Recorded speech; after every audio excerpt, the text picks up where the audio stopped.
What's up, everybody? It is a Saturday morning. I have my coffee, and we are going to be talking about the new box set, the last box set of Android Netrunner, Reign and Reverie.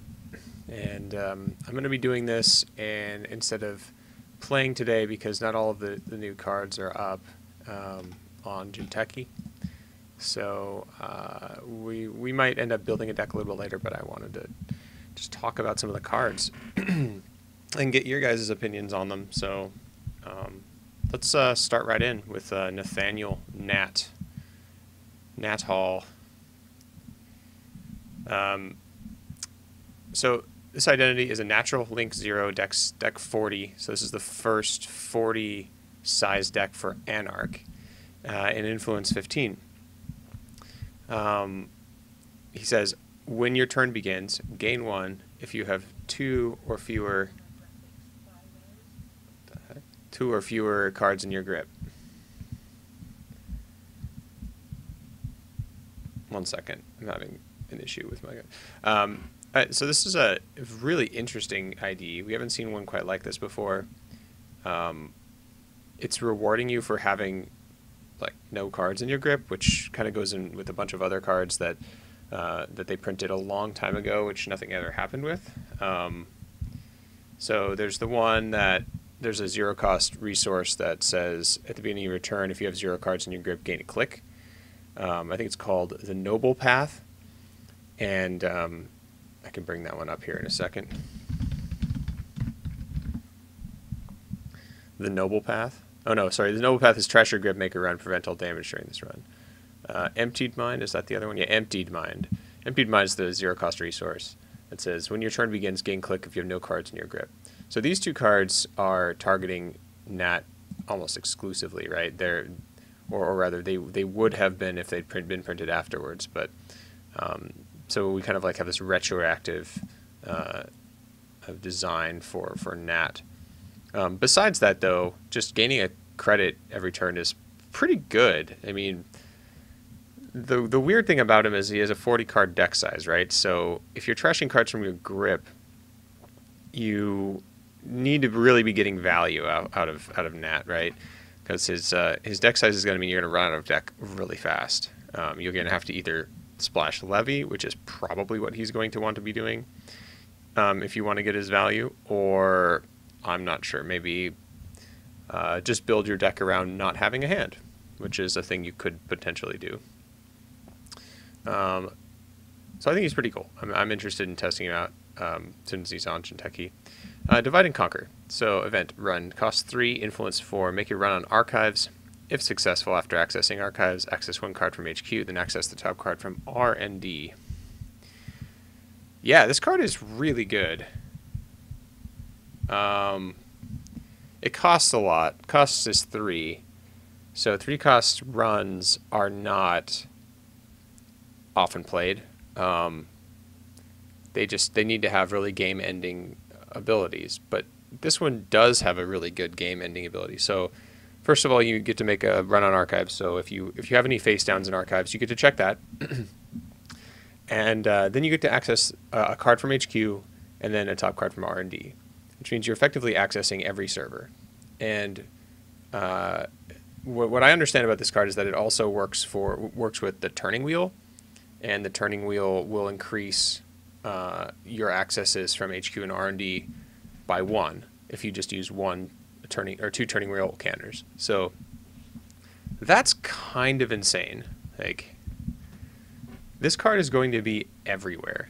The fact that it combos with the turning wheel or other multi-access means that we're going to be in a weird space where Anarch can threaten to kind of camp remotes, then divide and conquer for like a ton of points. Indexing is very strong with this too, because you can set up the divide and conquer later. So if you see something in HQ or R&D, you could potentially even just wait and let them draw it, and then see some new cards, and and then divide and conquer, see some new cards at R&D, see some cards on HQ, try to get that agenda. There's lots of really interesting plays with this card. I think it's a very strong card, and I think we'll see probably like one of in competitive decks. Depending on, I don't know if Nat's going to be able to run it, but I think like in Val we might see one. We'll probably most likely see one in Max, maybe. Yeah, probably one in Max, because she can recur easy. It's really a cool card. Really like this one. Guinea Pig. Guinea Pig. Sorry that the images are not up yet on NRDB, but I do have the cards with me, so I can tell you that this art is pretty sweet. Anyway, the Guinea Pig is event 4 cost. Trash your grip, gain 10. I mean, it's amazing that Anarch has so much good econ, given the fact that like they're Anarchs. I don't know, like what would they care about money? It's so weird. But like Guinea Pig, so this is basically like sure gambles 4 through 6. If it's the last card in your grip, you just gain 6. There's no drawback whatsoever. This card is insane. I think this is probably one of the strongest econ cards in the game right now. It costs 4, so you can do it when you're a little bit poor. But trashing your grip isn't that big of a deal. Sometimes you just have like, maybe you'll have Guinea Pig and then Paperclip, MK Ultra, or something like in your hand, or just an extra copy of like 0, and you won't care. So Guinea Pig, gain 10. It's like, okay. The one thing that's weird is that it kind of does combo with 0, like 0 to like get rid of the cards you don't really care about if you're going to trash your grip anyway, and then you can Guinea Pig, which means you're like gaining 11 sort of, and drawing 2 cards. So it's weird. So I guess it doesn't actually combo with 0, because if you draw 2 cards, you probably want to play those.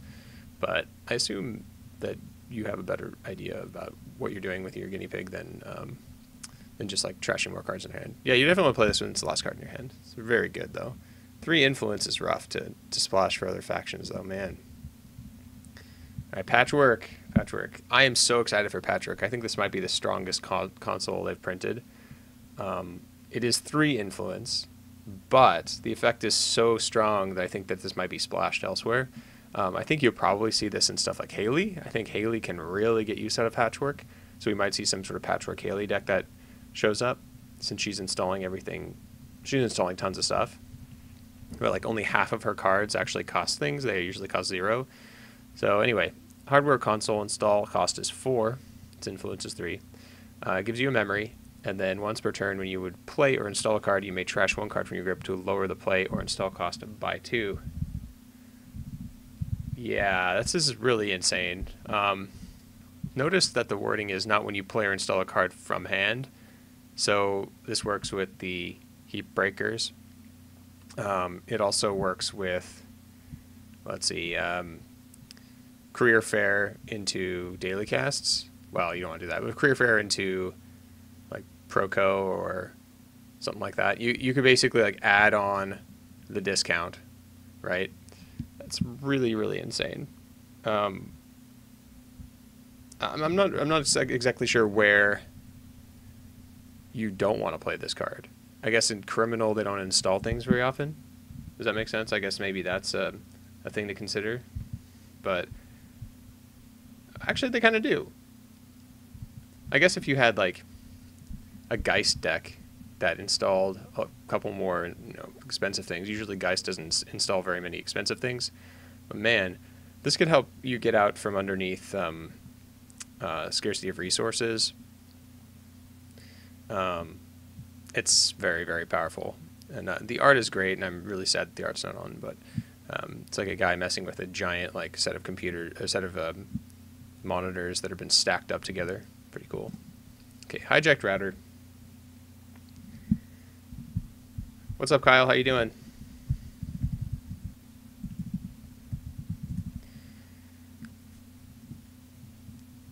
Hijacked router.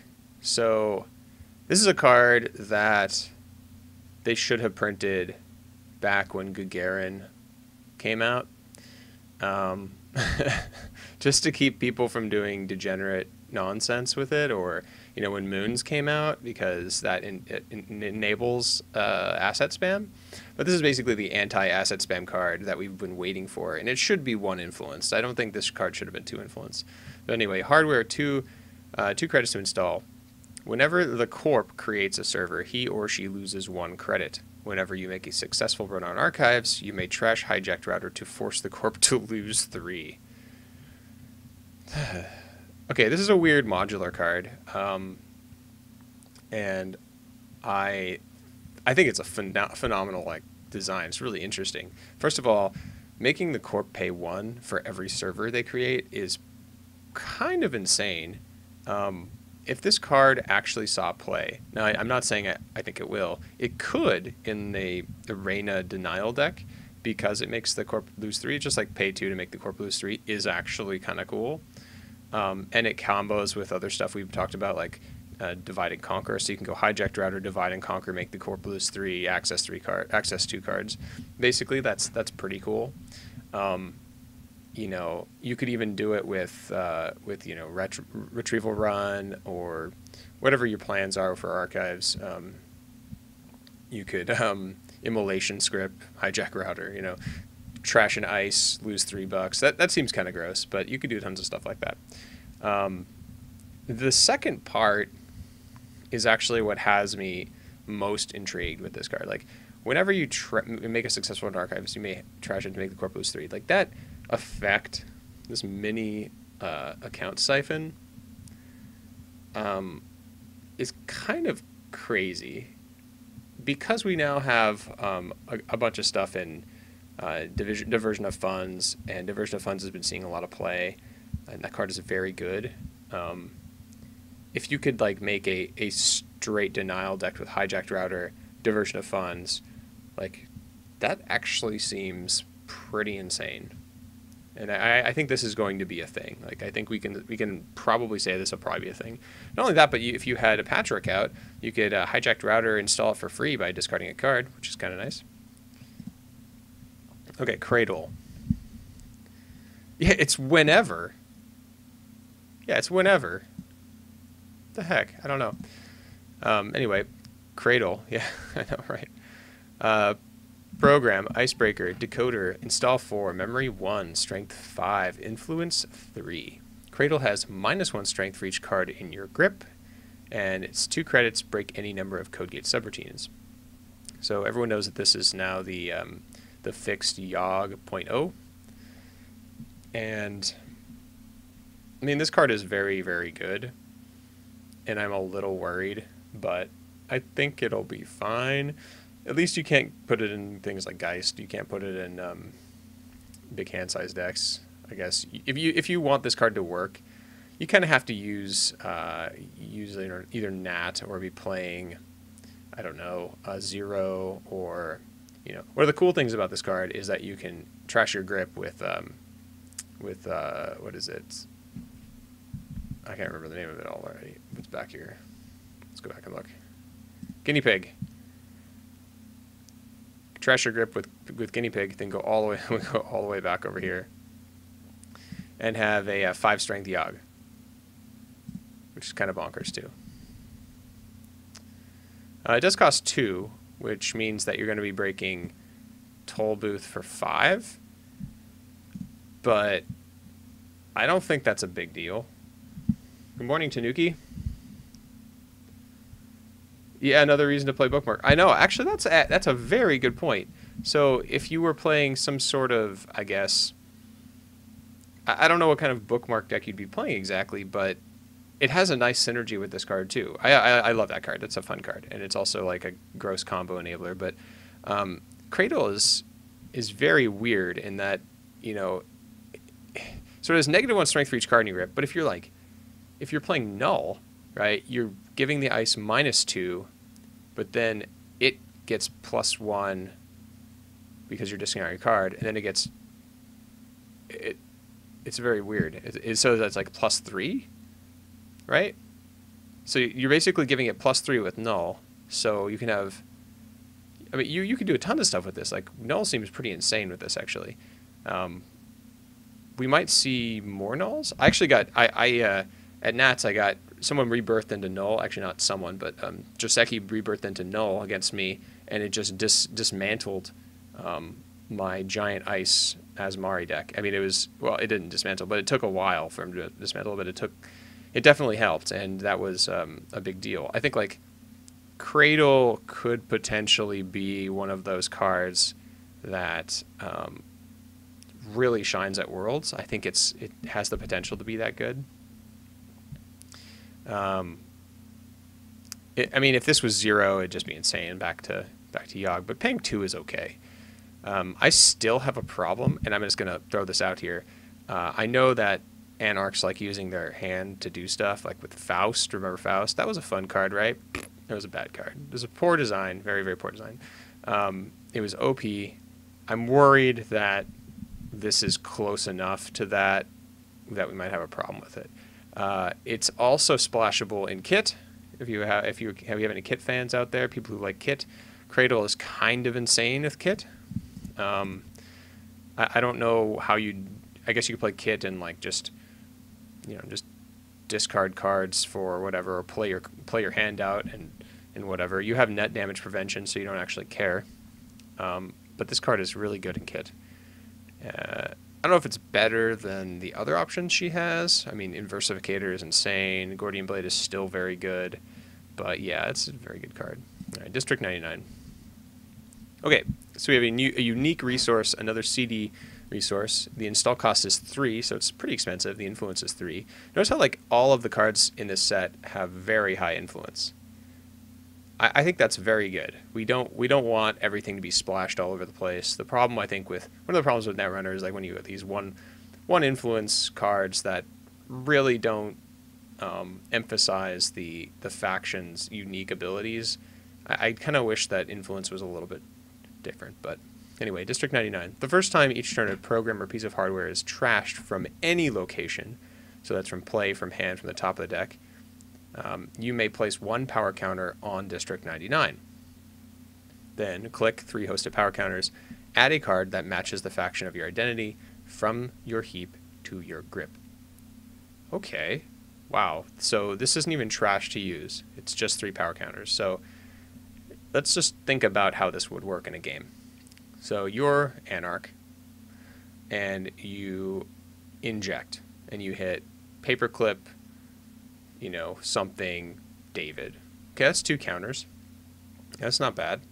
And let's say at the end of your turn, or not the end of your turn, let's say you use 0 and hit another program out of your hand. Now, keep in mind that Anarchs don't play that many programs, so this would probably force you to tweak your deck a little bit. I'm just kind of like going with the standard Anarch list where you have like 2 of each breaker, maybe 2 Amakua, maybe a Fem, probably not, but maybe 2 David, those sorts of things. So a total of maybe 10 max. Then essentially you could just take a card back to your hand. And since Anarch plays almost entirely orange or red cards anyway, you don't have much trouble with that. I mean, that's a big deal. You can't bring back Levy, so it's not ideal, or same old thing. It's not ideal in max, but it can get you some more money. It can get you, like, if you are playing Inject out of Freedom, this could get you your Barrier Breaker back. I don't know if that's a thing people really want to do, but it's really interesting. I don't know. Note that District 99, if you are playing Shaper and you do discard, your Levy or whatever, you can get that back. So it's an interesting card that I haven't seen before, and I like it. It's difficult to recur things. Tanuki just has me thinking how to free up some influence in my pirate deck. No kidding, right? I mean, this seems like a match made in heaven for pirate deck. Like, I just wonder, like, how you're going to fit it, right? Yeah, 3 influence is rough. So maybe one of them? I don't know. I bet this is a deck building puzzle right here. Like, how to abuse District 99. I really want to do something with, like, freelance coding contract. That's still in the game, right? It didn't rotate. Freelance coding, and just, like, discard 5 cards and then get something back. It's pretty cool. It will only fire with the spy cams, though.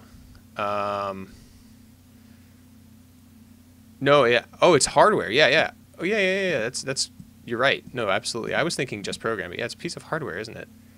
Yeah, that's phenomenal. or grappling hook, or yeah, I mean, if you have this and patchwork, you just trash something from your grip, put a counter on it. I mean, there's so much you can do. You know, trash an extra 0, put a counter on it. I don't know. It's pretty insane. The power level of this pack, this box, is just kind of through the roof. Pretty amazing. All right, let's go to our first identity, or second identity. Lisa, Talking Thunder, Prominent Legislator. So she's an identity, a Gmod, 0 link, deck size is 50, influence is 15.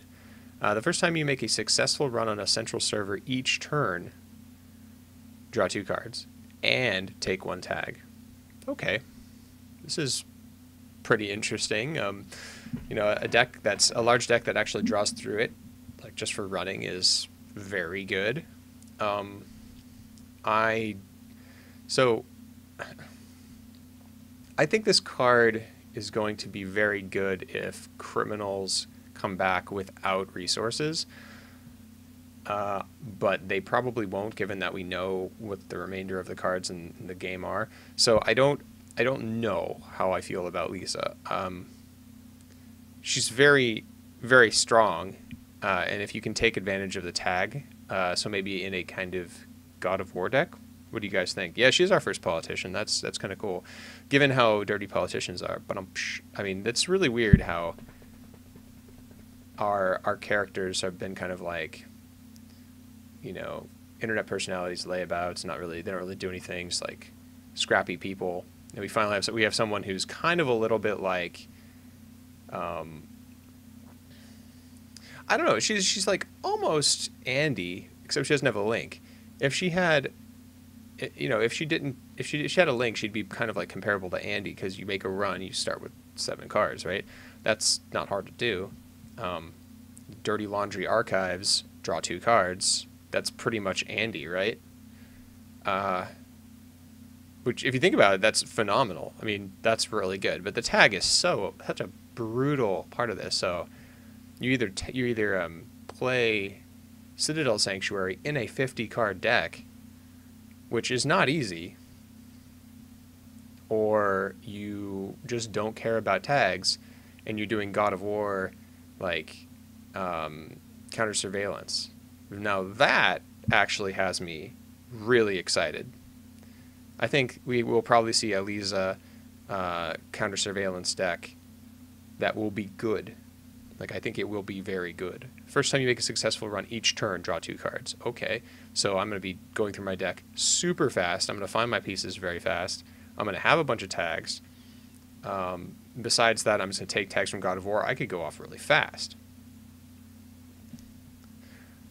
Oh, yeah, she's a good target for Jesminder and DJ Ferris. Yeah, so, that's actually a really good point. So if you, Fenris, if you get Fenris out, he'll be later on, but if we get DJ Fenris out early and we use Jesminder as our other identity, then you're just drawing 2 cards. Yeah, I mean, that's cool.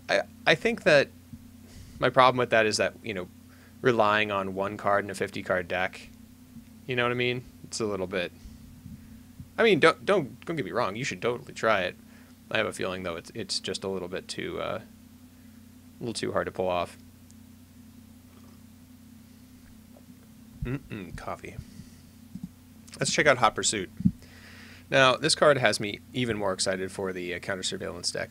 I know a lot of people are going to like, counter surveillance. Remember that? That was a really fun card where one person accessed your entire deck once and then won the game. Yeah, that's coming back, and it's going to be even better, because there's more cards that give you tags. Oh, Jess isn't a Gmod? Is she not? Okay, my bad. I was oh, you're saying like be Jesminder and DJ Fenris into Lisa? Oh, okay, I get that. That makes sense. Actually, that makes a lot more sense. She's a Gmod, right?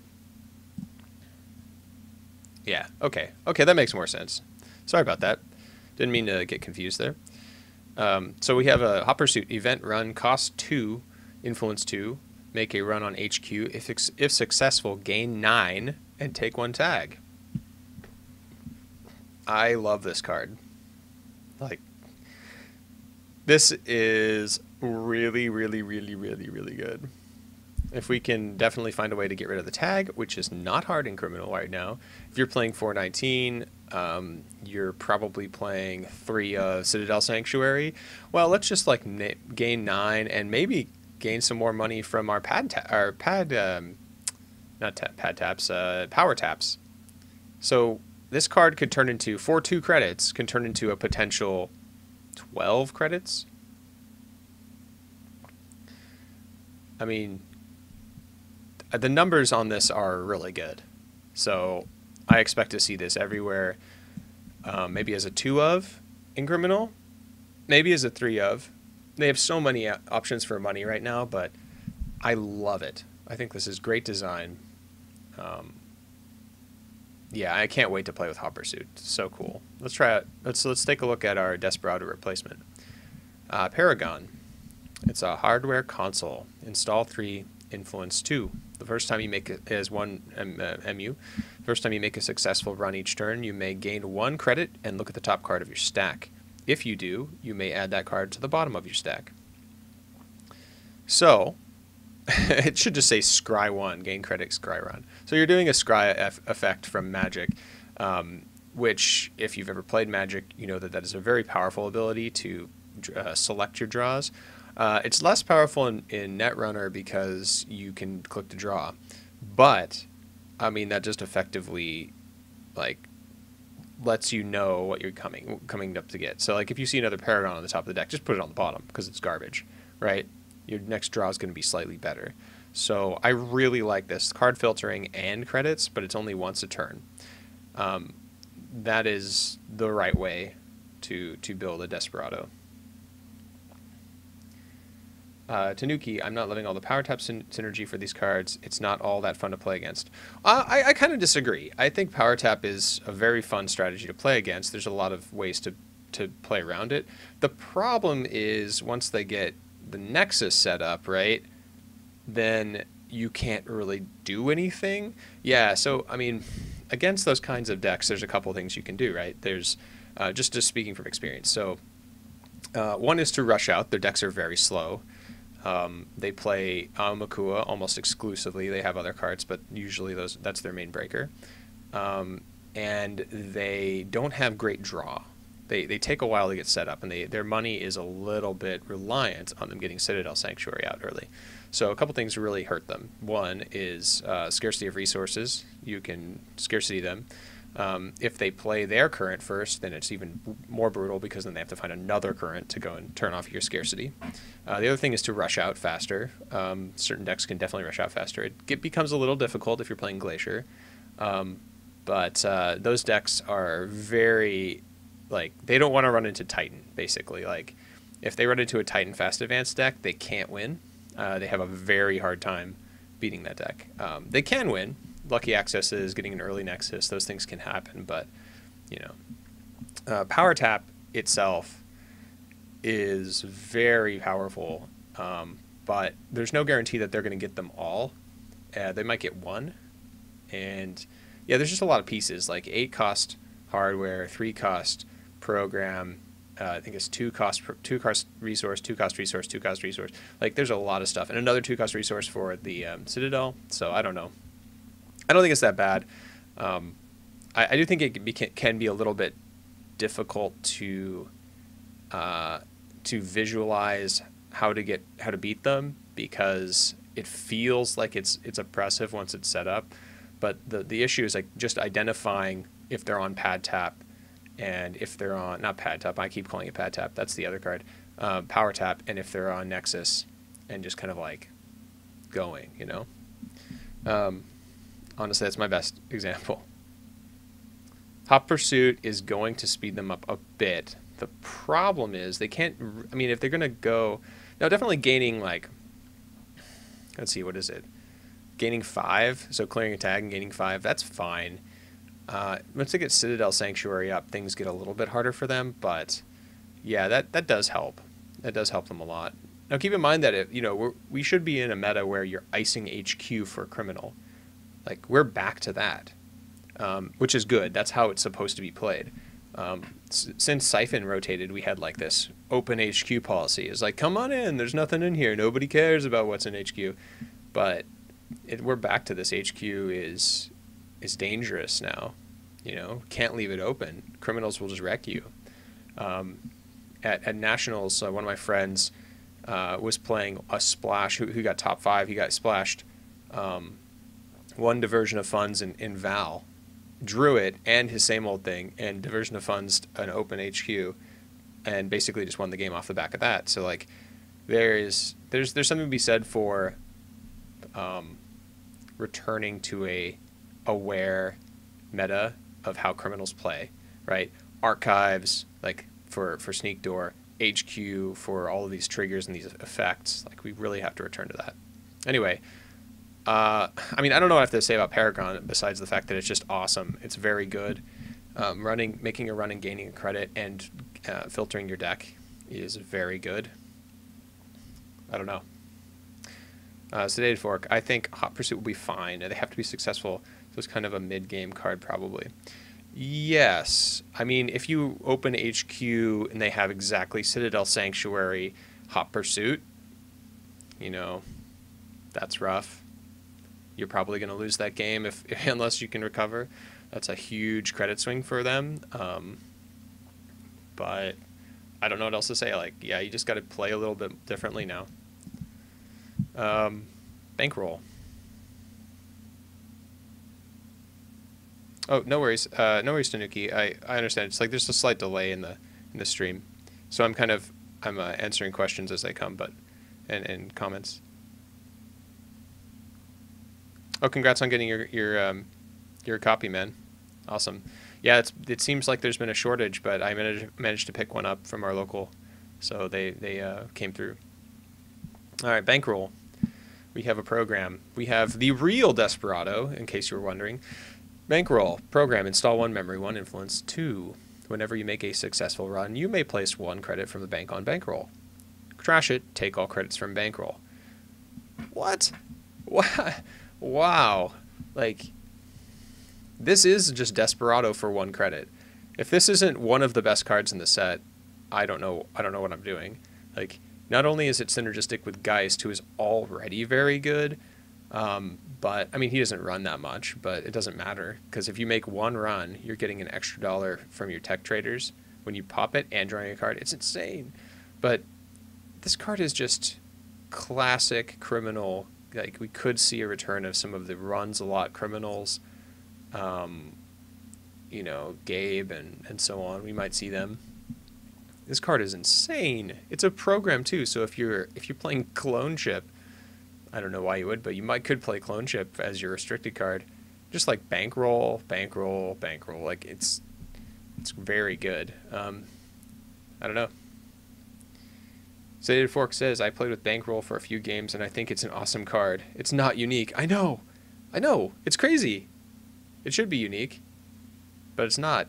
I think it's phenomenal. Like, I don't think it's OP because you can't just, like, you're not getting credits forever, but you have to choose to get rid of it eventually. Now, one of our local guys, Josh, who might show up later, has been saying, like, when do you take all credits from bankroll? As a kind of philosophical question.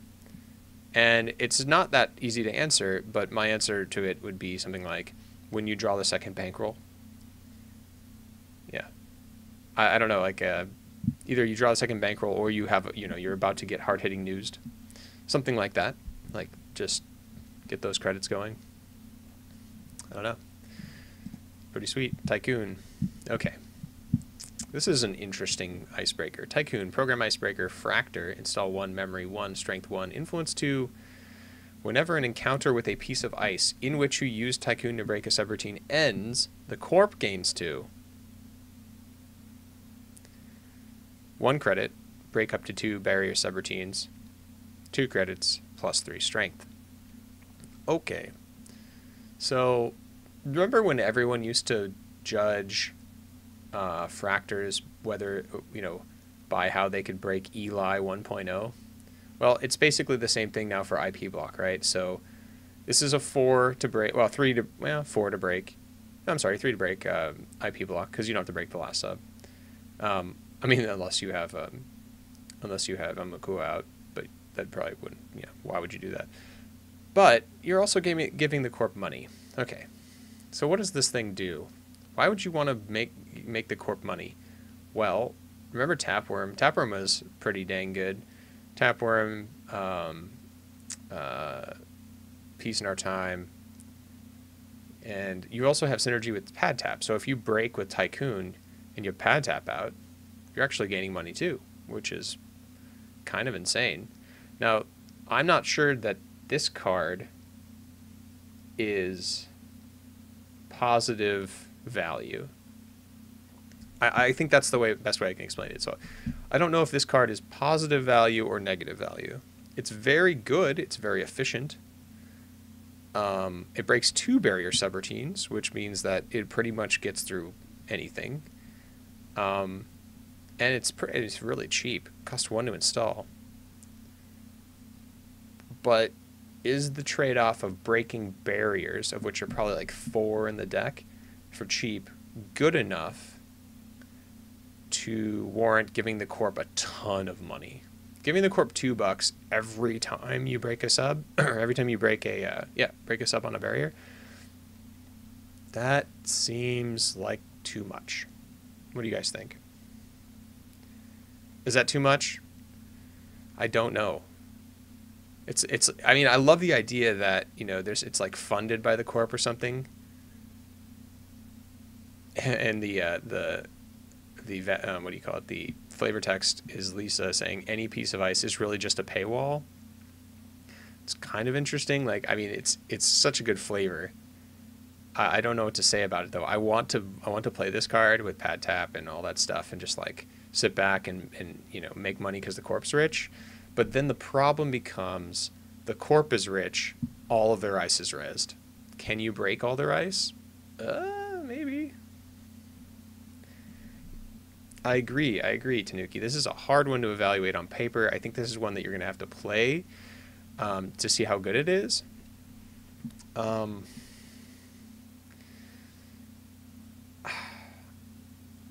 don't know. It's really cool though. I think when I see the numbers, I go like, these are great numbers, but I just don't want to give the corp money.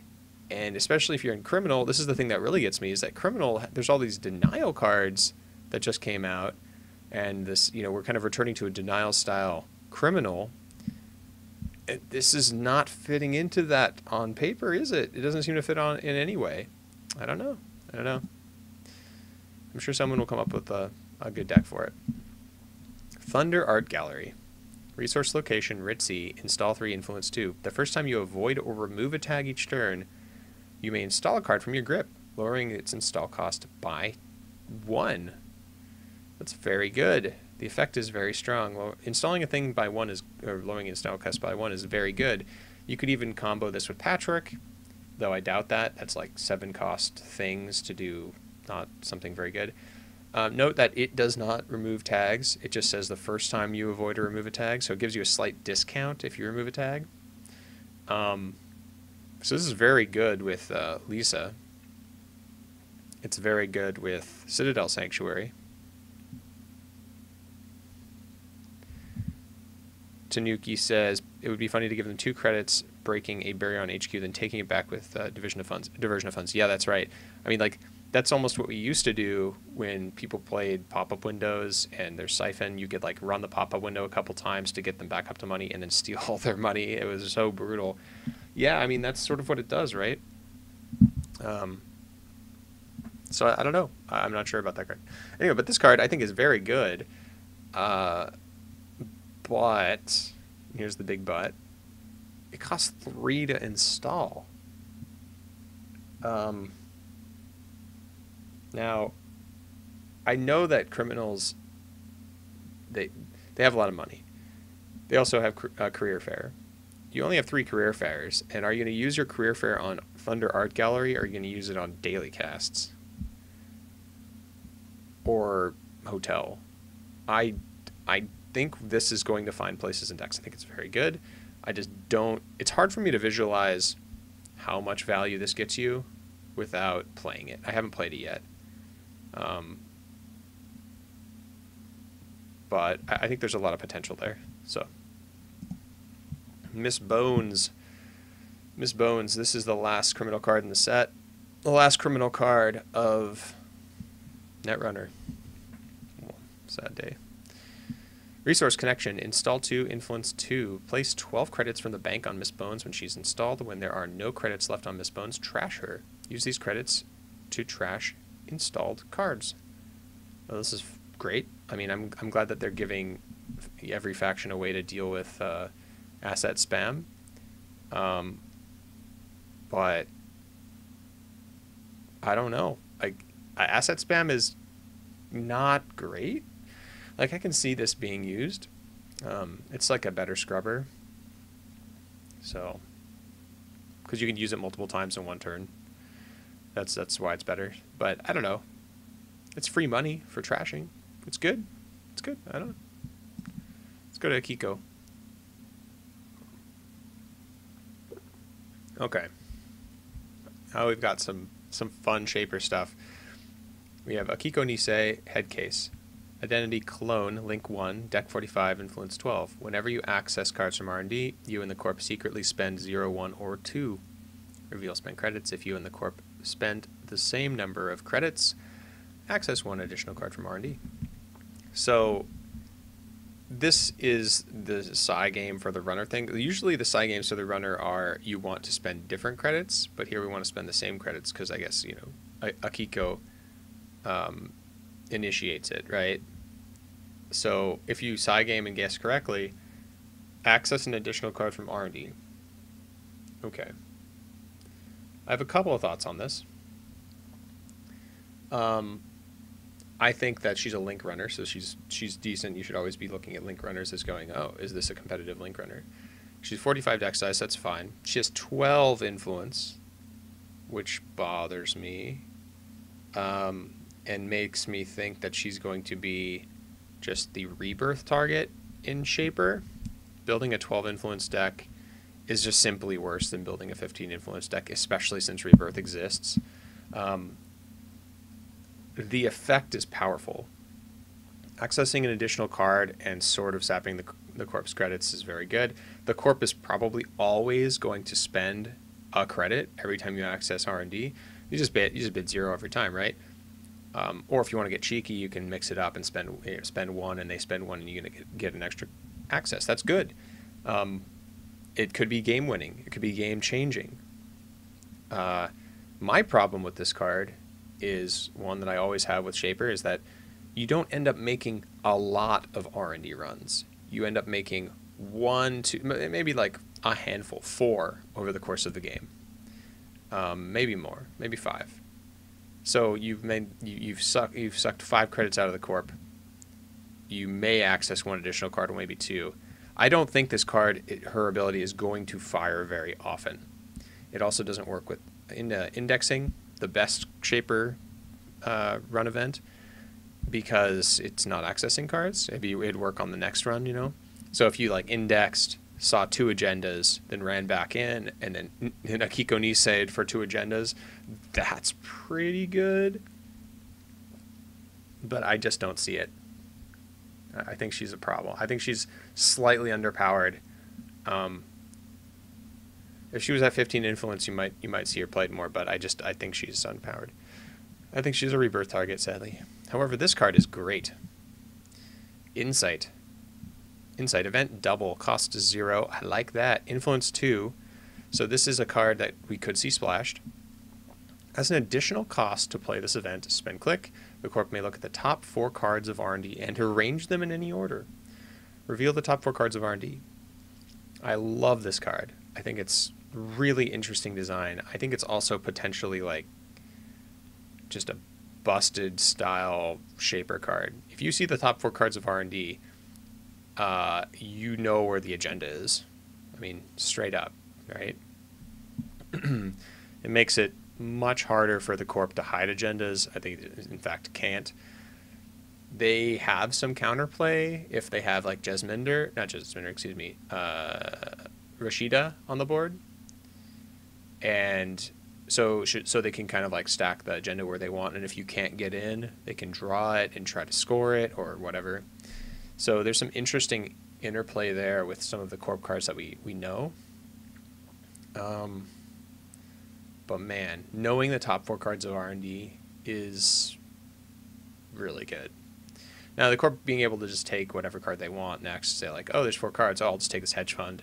I really wanted that, or I really want this ice, could be bad. But I think you'll see Insight played if there's a good shaper, like aggressive shaper deck that hits R&D very, very much, like, you know, a smoke deck. Insight could be in a smoke deck if there's room, I think. What do you guys think? I like this card. I mean, it costs 0, so it's just an extra click. I don't know. Let's check out Mind's Eye. Mind's Eye, hardware, console, install 3, influence 3, 1 MU. So this is Akiko's console. Looks like a Rubik's Cube. Whenever you make a successful run on R&D, you may place 1 power counter on Mind's Eye, then click and 3 hosted power counters access the top card of R&D. All right. I, again, love cards like this that do these cool things and give you different ways to access top cards of R&D or HQ, like Divide and Conquer is phenomenal. I think this card is cool. It's 3 to install. That's fine price. It's kind of like a Desperado, except for it doesn't give you money, so it's not kind of like a Desperado. The access is good. The access is good, but I'm going to reiterate this. How many times do you run R&D a game? Maybe 5.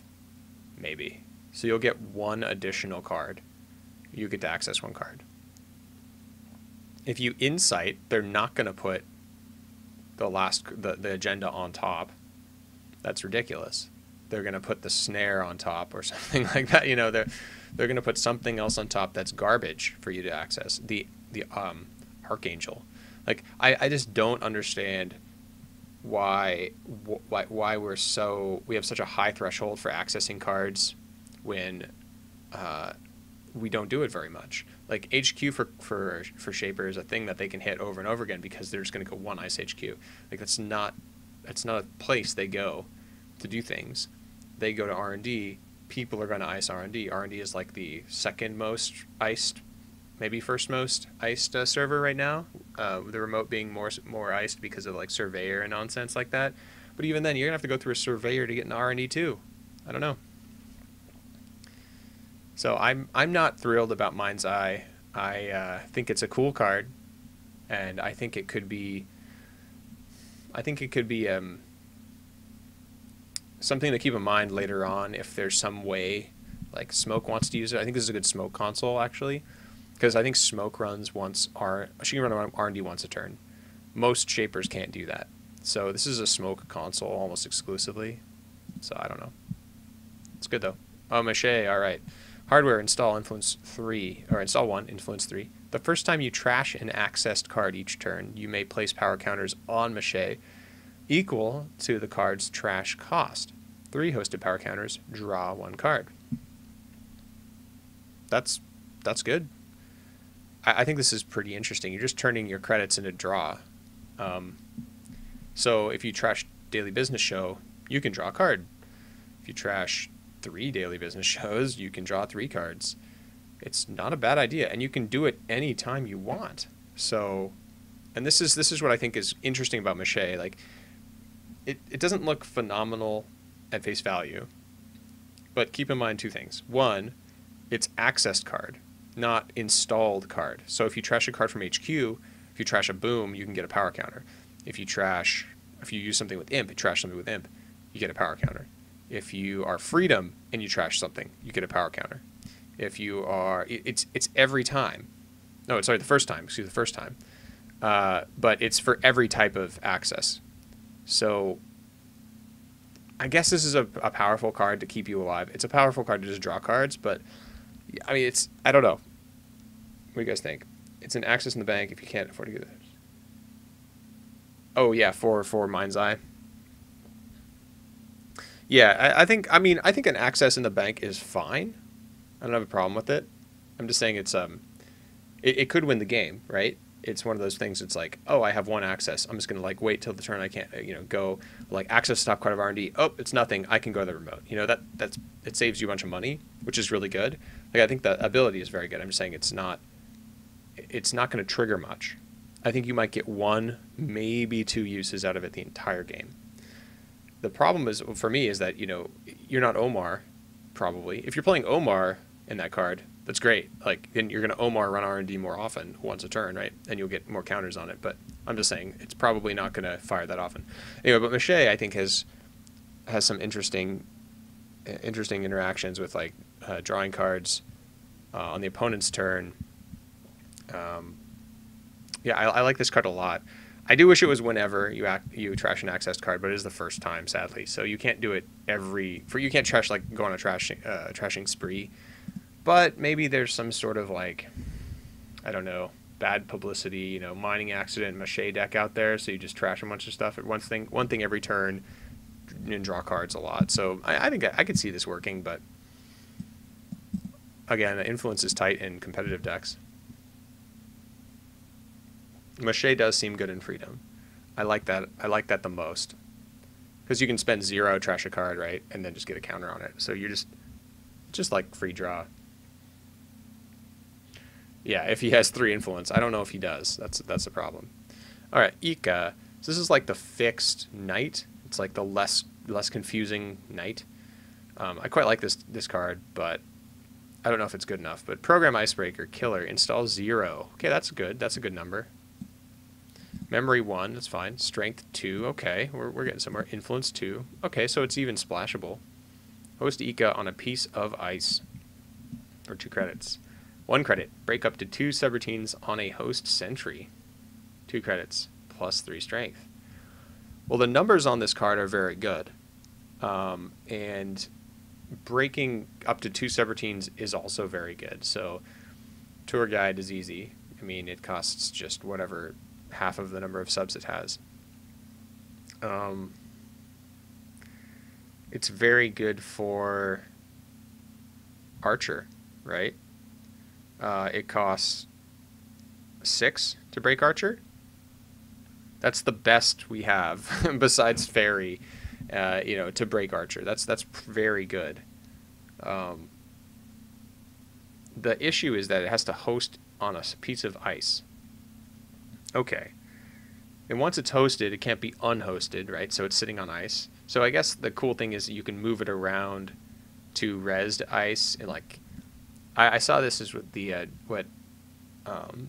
Brian Cronin and John T were talking about on their stream, that you can hide it on a big code gate or something that costs a ton that the opponent does not want to trash.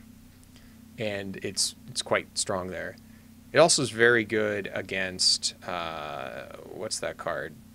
Surveyor, right? It has good numbers for Surveyor. So plus 3 strength, so it gets to 5. It's pretty good. So another plus 3 strength, 8. Like, that's pretty decent. So you can break an 8 strength Surveyor for 5. That's good. You have to move it, so it's like $2 extra. But even if they trash a Surveyor, you're probably happy. Hey Ben, how's it going? Magnet meta.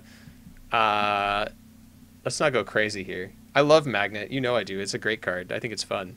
But I don't think people are going to tech against this card at all. I do think, though, if somehow maybe, you know, I don't know, something weird happens to the MWL or something like that, like clone chip comes off of it, we'll see this card played a lot. I sadly do not think it's going to be played that much, but, you know, outside, in competitive. I'm saying, like, in casual, I think this card is really fun. I think it's going to be awesome. It's going to get people. You're going to be like, oh, yeah, that card breaks everything. And then you're just going to trash it. They're going to trash the ice and trash Iike, and you're going to be really sad, but it'll be fun for a while. All right, Cubon. Program. Install 0, memory 1, influence 1. Install Cubon only on a piece of ice. Gain 2 whenever you pass host ice. That's really interesting.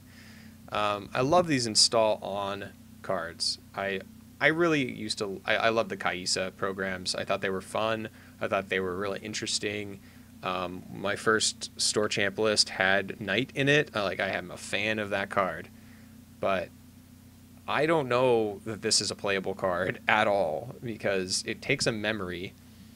You have to install it on an ice. So it takes you have to install on the ice. then you have to have an icebreaker for that ice, and then you have to run through the ice a bunch of times. So so it's getting you money somewhat, assuming that it costs 1 or 2. It's not getting you any money if it costs more or 2, but it's too many pieces in my view for the reward.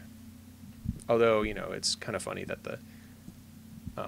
the flavor text is the journey is his own reward, because it's more fun to play with this card, I think, is what's saying, than it is good. I mean, it's great on Popup, yeah, but no one plays Popup. It's good on Ice Wall until they advance the Ice Wall, but it's very good on Ice Wall. It's good on, I don't know, Vanilla. It's phenomenal on Vanilla. The problem is they're just going to trash their Vanilla. It costs them 0 to res, right? So all the ice it's good on, they're easy to trash and easily replaceable. So I just don't know that's a really good thing. It doesn't make sense. It doesn't make sense how that works. Like I don't think it's value. It's cool. I don't think it's value though. Psych Mic, resource connection. Install 1, influence 4. The first time a successful run on R&D ends each turn, so we have more of this R&D stacking effects. You may gain 1 credit for each card you accessed from R&D. Okay, so this is pretty interesting. I don't think it's going to fire very often, but gaining a credit every time you access a card from R&D is nothing to scoff at. Like, or getting a credit for every time you access for each card. So if you Maker's Eye, you're going to see 3. You're going to net 2 from the install. Excuse me. So and you paid 2. So it kind of like breaks even the first time you Maker's Eye, and then the second time you gain 3. No, you net 1. Right? Yeah. So it's interesting. I like this card. I think I could see it like in maybe like a heavy R&D smoke deck, maybe. Like, yeah, I can see that working. What do you guys think? I don't know. I think personally, I think the shapers in the set had the biggest crap. I think they had the worst cards by a lot. We've got these cards that lower install costs in Anarch that hurt asset spam, that attack the corp in ways that you want to attack the corp. And in Criminal, we have more money, like return to classic Criminal, things that Criminal want to do, things you want to do, gaining lots of money, drawing cards, having deck filtering, you know. And in Shaper, we just have weird, gimmicky cards, you know. I think the only good Shaper card that really came out of this is the Insight card. I'm not sold on the others yet, but I could be wrong. Could be wrong.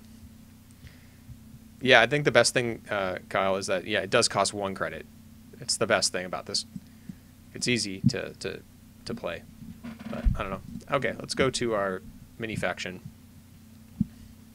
Algernon. So this is an Atom card. It is 5 influence, and it's a program. Installs 0. That's good. Memory 1. When your turn begins, you may pay 2 credits to gain a click. If you do, trash Algernon when your turn ends, if you did not make a successful run this turn.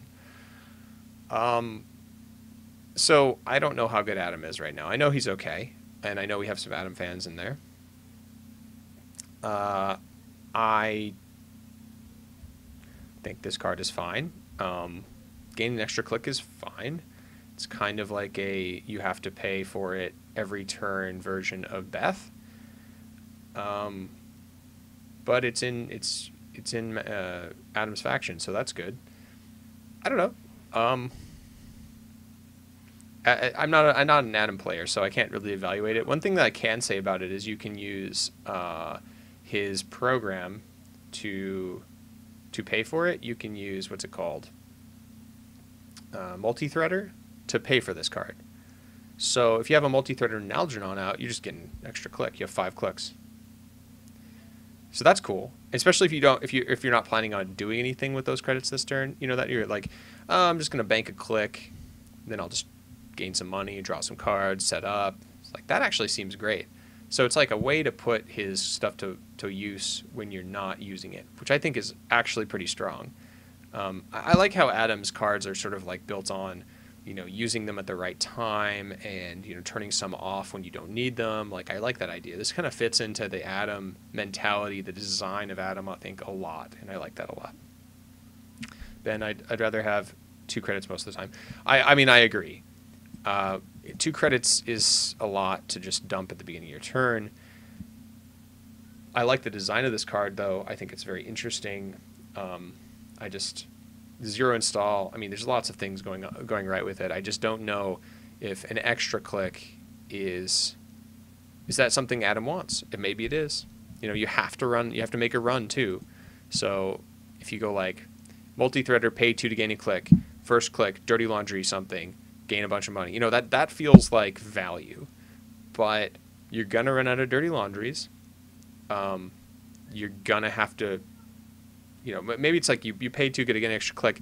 You run HQ, you click through whatever thing is there, so you have an extra click later on to do stuff. So you can kind of like play around Atom's ability, his always be running ability, sort of. That's neat. I like that. Sedated Fork so you could take the extra click and then love good the card so you don't lose it. Yes, you could. Yes, you could. Ben, could be good enable day job run. Yes, it also could do that. And always be running. Yes, that's right. So I think those all work very well together. I like Algernon. I think it's a cool card. Again, I'm not an Atom player, so, but let's take a look at the Apex card in this pack. Reboot. Also a good show from the mid-90s that they remade on Netflix, I think. Event run, cost 1, influence 5. Make a run on archives. If successful, instead of accessing cards, install up to 5 cards from your heap face down. Remove reboot from the game instead of trashing it. Huh. Okay. So we have an interesting card here that I think Apex has needed for a long time. A way to get his stuff back immediately. So pay 1, get 5 cards back that let you basically either, you know, assimilator them or, I don't know, just more fodder for your chop bot or whatever you want to do. It's just for 1. That's really strong. That's really strong. It's basically like restock all of your stuff. Do you need some more damage prevention for your console? Do you need more fodder for your breaker? Do you need more fodder for whatever? You know, your assimilator Aesops. I think this one's great. I think it's very strong. I think if Apex actually emerges as a competitive ID, I don't think he still is, but I think this could be one of the reasons. The effect is very strong. So yeah, I think this is a good one. I like this one a lot. I don't think you will never see this splashed elsewhere, but it's really good. Office supplies. This is definitely the best of the mini faction cards. This is Sunny's card. This is a pretty bonkers card, I have to say. And Sunny seems to be getting the better stuff. She's supposed to be like the competitive card, I guess, or the competitive ID. She's very good with this card. Office supplies. Event cost 4, influence 3. So it is splashable. It is splashable. Reduce the play cost of office supplies by 1 for each link you have. Huh. Gain 4 or draw 4 cards. Huh. That's cool. So this is kind of like a day job, not a day job, a quality time. It's like a quality time for Sunny. I mean, she needs it, right? She's got no other draw. Man. So out of the box, this costs 2 to draw 4 cards. Or just gain $2. The more links she has, it's just going to be free. Pay 0 eventually to draw 4 cards. That is very good. This is very good. So this card gets better as the game goes on. It starts out like good, and then it becomes bonkers. So I think this is one of the strongest cards that Runner actually has in this pack. And we saw some very strong cards. I'd like to see this one splashed in other stuff too. If you're playing some sort of Rabbit Hole Shaper, you can easily get to 4 and 4 link just with one rabbit hole and one link that you have on your ID. So don't say you can't splash this card. I think it could be worth it, maybe, depending on how much influence you have. Did someone translate the flavor text on this one? Oh, the previous one? Reboot? I didn't even see it. Oh, it doesn't have any. Did you mean Algernon? Sorry. When we're together, I feel like I can do anything. Is that in Latin or something like that? In the card? I should look. I have it in front of me. Hold on. Looking at cards and flipping through them. Somewhere. Okay.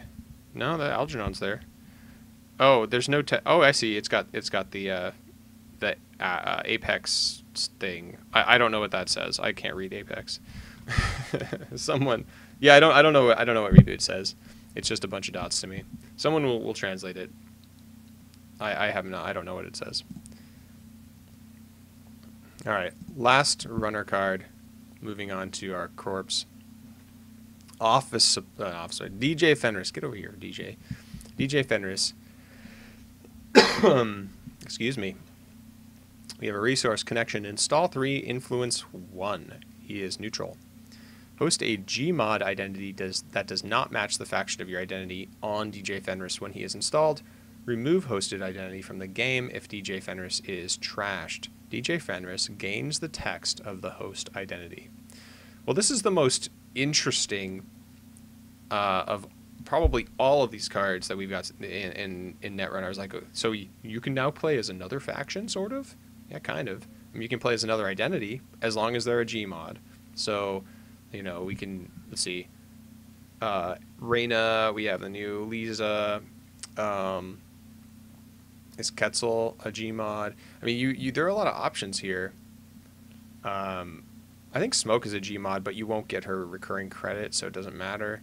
Like, there's a lot of interesting ideas with DJ Fenris. Someone's going to come up with something awesome. Geist. Is Haley a Gmod? I thought she was a natural. Well, we'll look in a bit. I'll look right now. She's a Gmod. Wow. Okay, so Haley Geist. Why wouldn't you? Let's see. I read that you wouldn't. Maybe you do.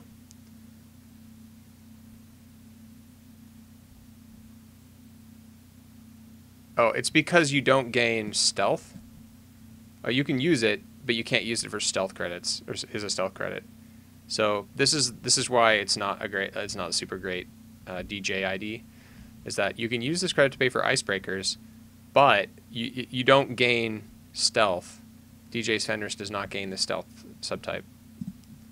See, he gains the text of the hosted identity, which is that text box. It's really strange. Yeah, I don't know why that's like you don't gain the subtypes, but anyway, it's a really cool card. Also to note, if you have not got your box yet, you're like a bad multi-threader. If you have not got your box set, they only give you one DJ Fenris and one Lady Liberty, which we'll come to later. So you only get one of these. Don't lose them. You only get one, or buy 2 more boxes.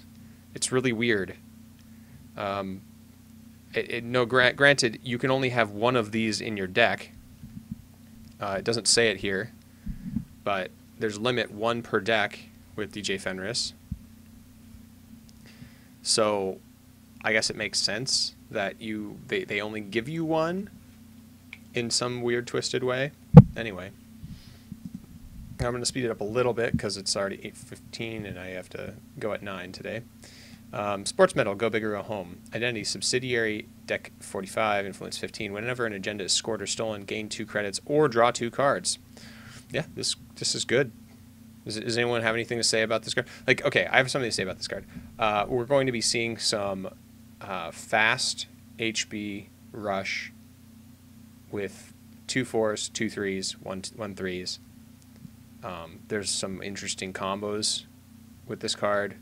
or not with this ID, but like some interesting like potential combos with the new HB cards coming out in this pack, or that have come out. So I don't know. I think this is fine. Like, it's just this value. It's just value. I mean, it'll trigger 4, maybe 5 times. No, actually, no. It's scored or stolen, so it'll trigger a ton. So when the runner steals, you get to draw 2 cards, or gain 2. That's pretty good. So it seems like you want to play those 0-2s. You want to play some 1-3s. You just want to like get value out of this ID. It seems cool. I like it a lot. I'm not sure what people are going to do with it, but it's very good. Hyperloop extension, agenda expansion, advance 3, score 1. When Hyperloop extension is scored or stolen, the corp gains 3. So this one basically pays for itself. This is quite good too. It's just a 1-3 that pays for itself. Welcome to the sports meta. Sedated Fork says, I've played sports meta. The tempo you regain really allows you to go fast. That's cool. I'm really happy to hear that it is good. Tanuki says, do we need to listen to Limp Bizkit while playing as this ID? That would make it unplayable. That would. I'm glad we don't have to. All right. Let's go to Meridian. I don't know. There's not much to say about this agenda. It's a 1-3 that gives you $3. Meridian. Ice. Barrier. Res 3. Strength 4. Influence 3. Subroutine. 1 subroutine. Gain 4 and end the run unless the runner adds Meridian to his or her score area as an agenda worth -1 point. This sucks. This is unplayable. Do you want to know why this is unplayable? Because ShadowNet is one of the best cards in the game. Because a ShadowNet deck, and there are ShadowNet Anarchs and there are ShadowNet Criminals, by the way. But just because we didn't see them at Nationals doesn't mean they won't come back. But because ShadowNet is a card, the -1 point cards are not playable. They're just simply not. Also because of Artist Colony in Shaper. Like, are you just going to give Shaper a bunch of free tutors, a bunch of money? Like, you will lose. So this card is not playable. It will never be playable. I splash a ShadowNet in Atom. It's that good. Exactly. It is that good. It gives you 9 credits for like, if you need to get in a server and you just have a 1-3 or even a 2-3 and you're like, well, if I don't get in, I lose. You're going to use it. But this is just a free $9. It's stupid. This is really dumb. Like, I think this should have been even worse. It should have been like strength 9. It's like, if it was strength 9, you would take it as a -1 point every time. Then it might have some early synergy where you're like, okay, it's just a really good end the run, or just take a point. But the problem is this thing goes away. Okay, this is why this is one of the worst ice I've ever seen. It goes away. It's not ice. It is a trap that gives you gives the opponent a -1 point for some time before they'd make it into money or something. Ugh, it's just so bad. I don't know why they printed that card. All right. Anyway, Gatekeeper, Ice Code Gate, Res 3, Strength 0, Influence 2. Gatekeeper has +6 Strength if you resed it this turn. Pretty sure Swarm is still worse. Yeah, you're right. You're right. You took a bad pub for Swarm, right? All right. But actually, Swarm would have been good with this new Wayland ID that's coming up, so maybe not. Okay, the 2 subroutines, drop to 3 cards, reveal up to 3 agendas in HQ and or archives, then shuffle those agendas into R&D. End the run. Okay. This is a cool card. This is an interesting card. I wish it was res for 2 because it doesn't do that much. After the first time, after the first turn you resed it, it does nothing. It will be eaten by every code gate breaker. It has 0 strength after that. But it is phenomenal that turn you res it. A 3/6 with 2 subs and one of them's an end the run? Wow. I'm not sure what wants this. This is probably going to be a great card in that sports metal meta that we're talking about. Like, you draw cards, it accelerates you, right? If they face check this, they're not going to break it. You're going to reveal stupid giant HQ and archives agendas and shuffle them away, and you're going to keep your 1/3s or your 2/3s just to score them next turn. Like, this card is so good that first turn that it's probably worth running. I don't know about afterwards. It's probably fine. I mean, you can just, like, I don't know, de-res it with a card that's coming up right now. Divert Power. Operation, cost 2, influence 1. De-res any number of cards. You may res a card, lowering its cost by 3 for each card that you de-res this way. It should have Jayhao in the art.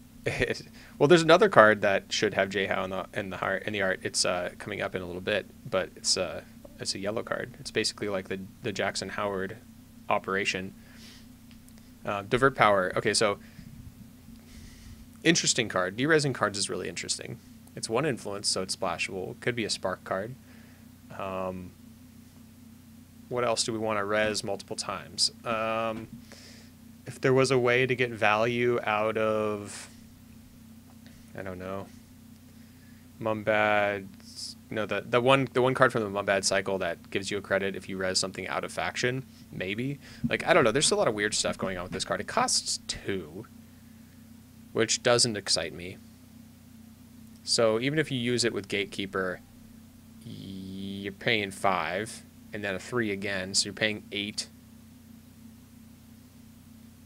Oh, Elizabeth Mills. Yeah. De-resing Elizabeth Mills to reduce your bad pub does sound like a good idea. It's expensive. That costs 6. But it's a potential way to do things. All right. Fast Break. Operation, cost 4, influence 3.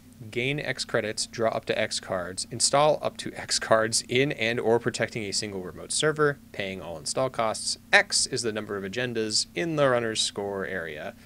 This is a cool card. This is a really cool card. There are a lot of cards that affect or that are triggered by the runner's score area. One of them is a Wayland card that gives you 3 credits for every agenda in the runner's score area. There are also some Sunny cards that do that, that affect that. But generally speaking, they're all on the corpse side. And this one is interesting. It just gives you like a really bonkers server. You just like make a server, install the agenda, draw a bunch of cards. So you could draw first, right? And then you just gain some money to do it. Let's say the runner has four agendas in their server, in their score area. You're probably losing, but if there's a bunch of 0-2s and 1-3s, it's okay. You basically paid nothing to make a server, draw 4 cards, and make a giant server. That's not bad. None of that seems bad to me. My issue with it is that these cards that burst servers, that make servers, are very niche. Wayland has one that installs a card in a remote, puts 3 counters on it, and ignores the install cost. That card is very good. It's 1 influence and priority construction, and it isn't played very much. Divert power to de-res Mwanza. Yeah, that's actually good. So like, I don't want this Mwanza to give you 3 more accesses this turn. Then it gives you more control over Lady Liberty counters. Oh, that's kind of interesting.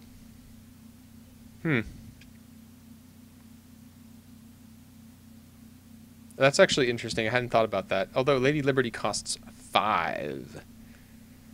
I don't know. Maybe you play in CI. I don't know. It's 3 influence, man. I mean, they're doing this deliberately so you can't go combo wombo in CI, and I don't think CI is very good right now. As long as Clan Vengeance is a card, and it will be till the end of the game, CI is not going to be a good idea. Game Changer. Operation, cost 6, influence 5. Ooh. Gain click for each agenda in the runner's score area. Remove Game Changer from the game instead of trashing it. This is cool.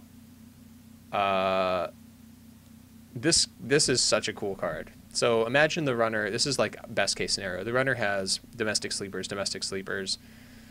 fast break, not fast break. Whatever, the 1/3 we're talking about that gives them $3, and like some other things. They have four cards. You play this card for 6. You gain 4 clicks.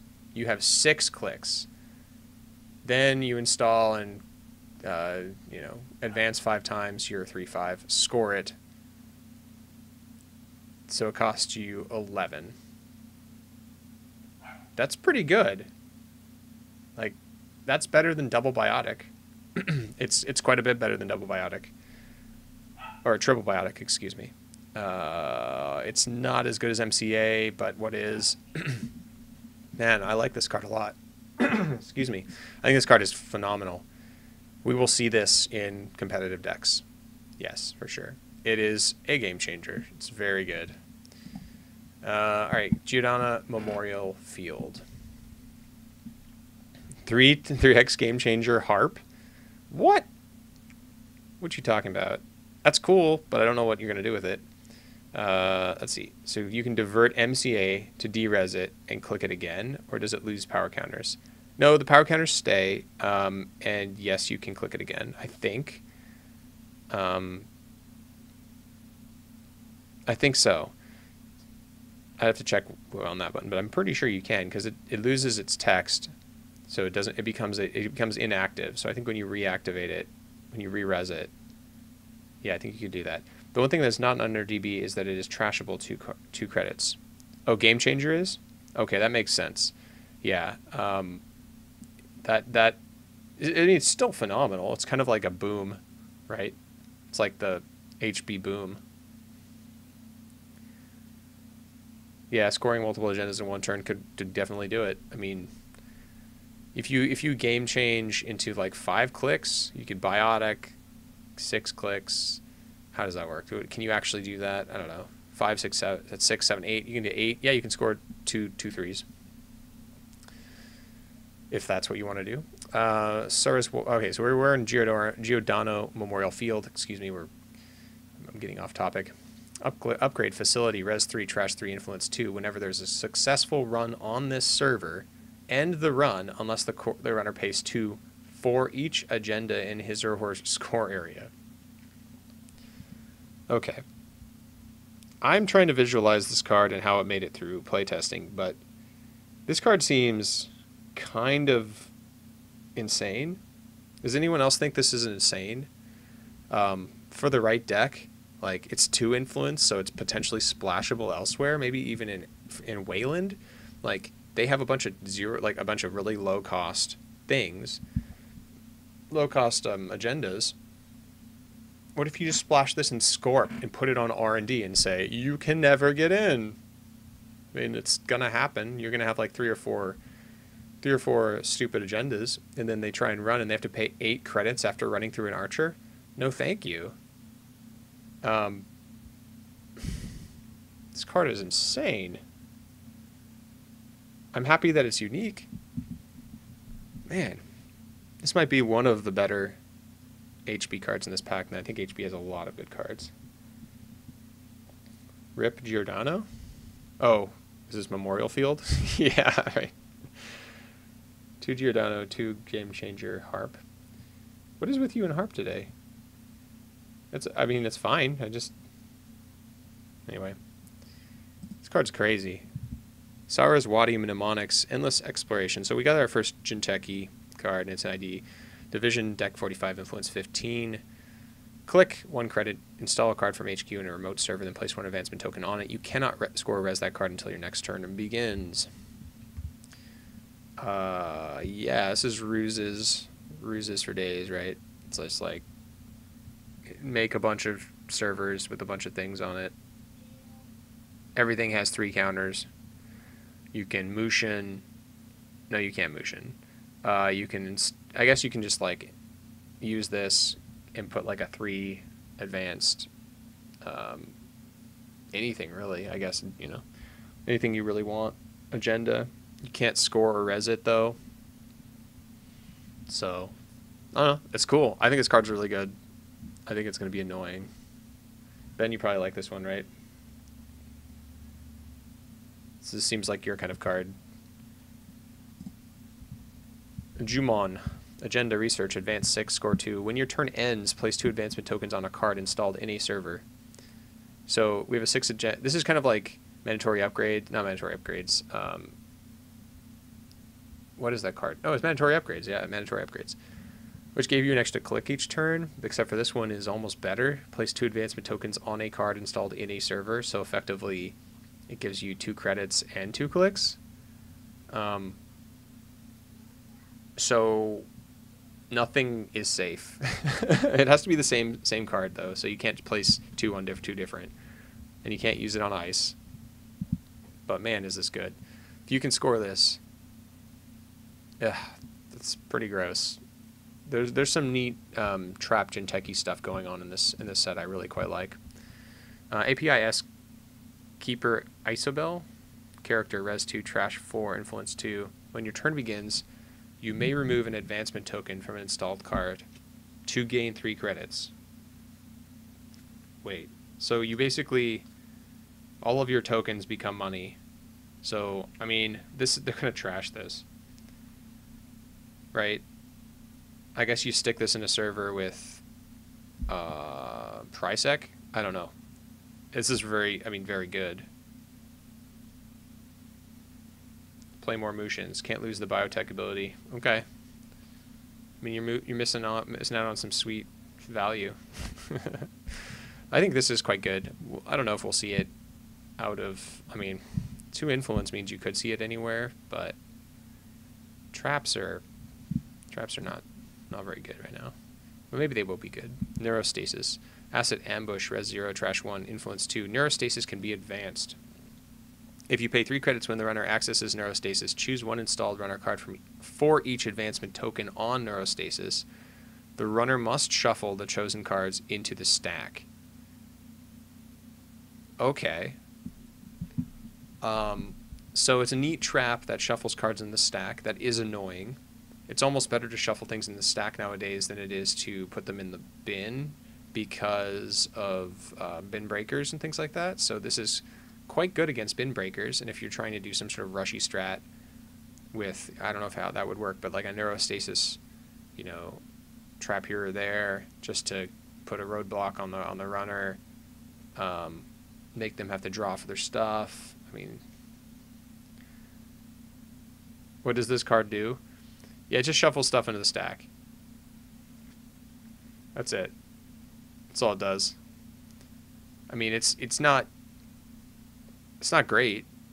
Would you rather have brain damage or do net damage? I mean, I don't know. I think it's interesting. I'm glad this exists. I don't know where it fits.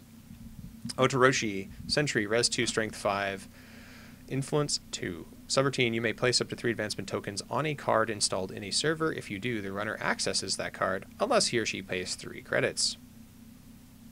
There's so much trap stuff going on here. I don't know. I think this is pretty good for Sentry. Strength 5 Sentry is quite good. Making the runner pay 3 is also good. But one of my problems with trap decks is that the runner has a ton of credits. Ben, you probably know this, right? Like, the runner usually has a lot of money because you're not taxing their money, you're taxing their cards. So I mean, the biggest ruse would be like to say, puts the advancement tokens on this card. Would you like to access it? They say no, and then you just score an agenda next turn. That's my opinion about how you can do some crazy mind games with this. There's so many things that are going to have tokens that it's possible that they get kind of like analysis paralysis and don't know what to do. It is a very big tempo hit, though. Are you talking Neurostasis, Tanuki? Neurostasis is a huge tempo hit. Yes, it is. The question is, can you play tempo in traps, right? Because usually it's not tempo. You're just trying to kill the runner, so you're nuking their hand. But for every card you're not nuking their hand with, you're kind of like getting behind. So I'm not sure, like, if there's kind of like a trappy, rushy, ETR kind of style build. You know what I mean? Like, maybe there's something there. Anyway, Otoroshi seems good. Someone's going to have fun with that card. Thimble Rig. Code Gate, Res 2, Strength 0, Influence 1. When your turn begins or whenever the runner passes Thimble Rig, you may swap Thimble Rig with another installed piece of ice. End the run. I think this card's pretty good. It is only Strength 0, but the fact that you can move it around is cool. So if they don't have their Code Gate Breaker out and you've got Thimble Rig, like say you have 2 ice on R&D, you've got Thimble Rig on the remote, so you're gear checking them, and they run R&D, and they pass the first. I guess they have to pass Thimble Rig, don't they? I guess it's when your turn begins too, so you can swap it around if you don't want them to go to R&D for a turn. That seems okay. I thought it was when they passes any ice, but it's when they pass Thimble Rig. Yeah. I don't know. 0 strength seems rough. Like, just 1 credit, so very bad against Cradle. Yeah, I don't know. Hengeki, Operation Reprisal, Grey Ops, cost 0, influence 2. Play only if the runner trashed a corp card during his or her last turn. Choose an installed corp card. The runner may access that card. If he or she does, remove Hengeki from the game instead of trashing it. Otherwise, add Hengeki to the runner's score area as an agenda worth -1 point. This is, I don't even know what this card does. Play only if the runner trashed a corp card. Choose an installed corp card. The runner may access that card. If they do, remove it from the game. Otherwise, it becomes negative. Okay, so this is kind of like an offer they can't refuse, but for accessing cards. But it's much worse. The reason it's much worse is because it becomes a -1 point for them, not a +1 point for you. Yeah, you don't care about their credits. Yeah, well, you do if they have feedback filter or Caldera. Okay, fair point. Yeah, that's true. That's true. Also, feedback filter and Caldera are the reasons that trap decks aren't very good. If they have feedback filter, Caldera, it's like you just landed a net. Oh, okay. Okay, fair enough. I don't know what to think about this card. I think it's pretty awful. Does anyone else have any ideas? I think this is the worst reprisal card I've seen. It has a lot of text, but ultimately it says they either access a card or they get -1 point. That's what it says. And I just don't think it's very good. They have to have trashed a card. Man, I just don't even know what that card does. It's not. I mean, I know it does. I just don't think it's very good. All right, Daruma. Upgrade. Res 1, trash 2, influence 3. When the runner approaches this server, you may trash Daruma. If you do, swap a card installed in this server with either another installed card in a server or with an agenda, asset, or upgrade from HQ. So this is Toshiyuki Sakai. But that card was never played.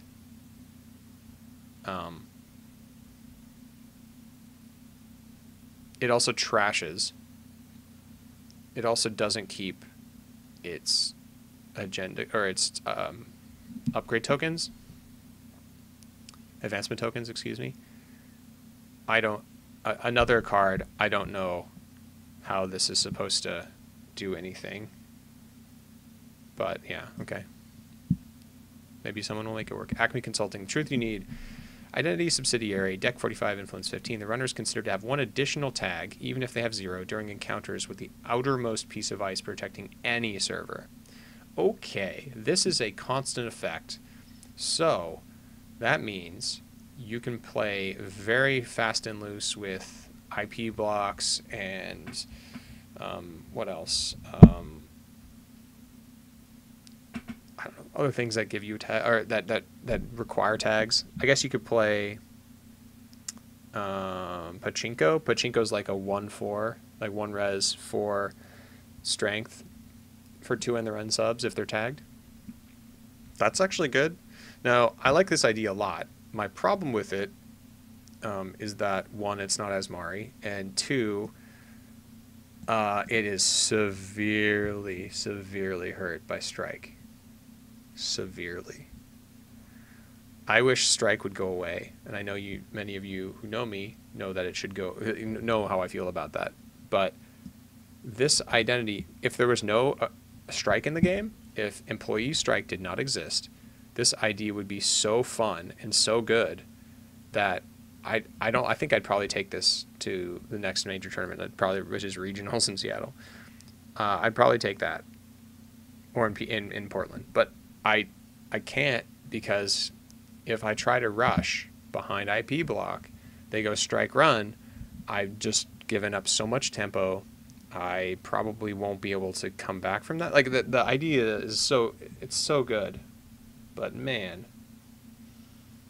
this is an insane ID. Like if strike wasn't in the game, this is an insane ID. It's really broken with that card that like it's like the trap that makes you lose all credits. I can't remember the name of it, but man, not the trap, the trap ice. Excuse me, the 2-res trap ice. His name escapes me right now. All right, fly on the wall. Agenda initiative, advance 3, score 1. When you score fly on the wall, give the runner on tag. This is very good. This is fixed breaking news, right? It's 1 extra advancement. It's 1 less tag. This is probably how it should have been a long time ago. It's still good. This card is still good. You can play it kind of like the big boy style, where you're going to install advance everything, and then you go advance action, like score, like exchange, close accounts exchange. You can do tons of stuff with this. Like fly on the wall is pretty good, pretty dang good. And the text is hilarious. Only half as annoying as the real thing, so it is half of effectively breaking news. This card is great. Fly on the wall is great.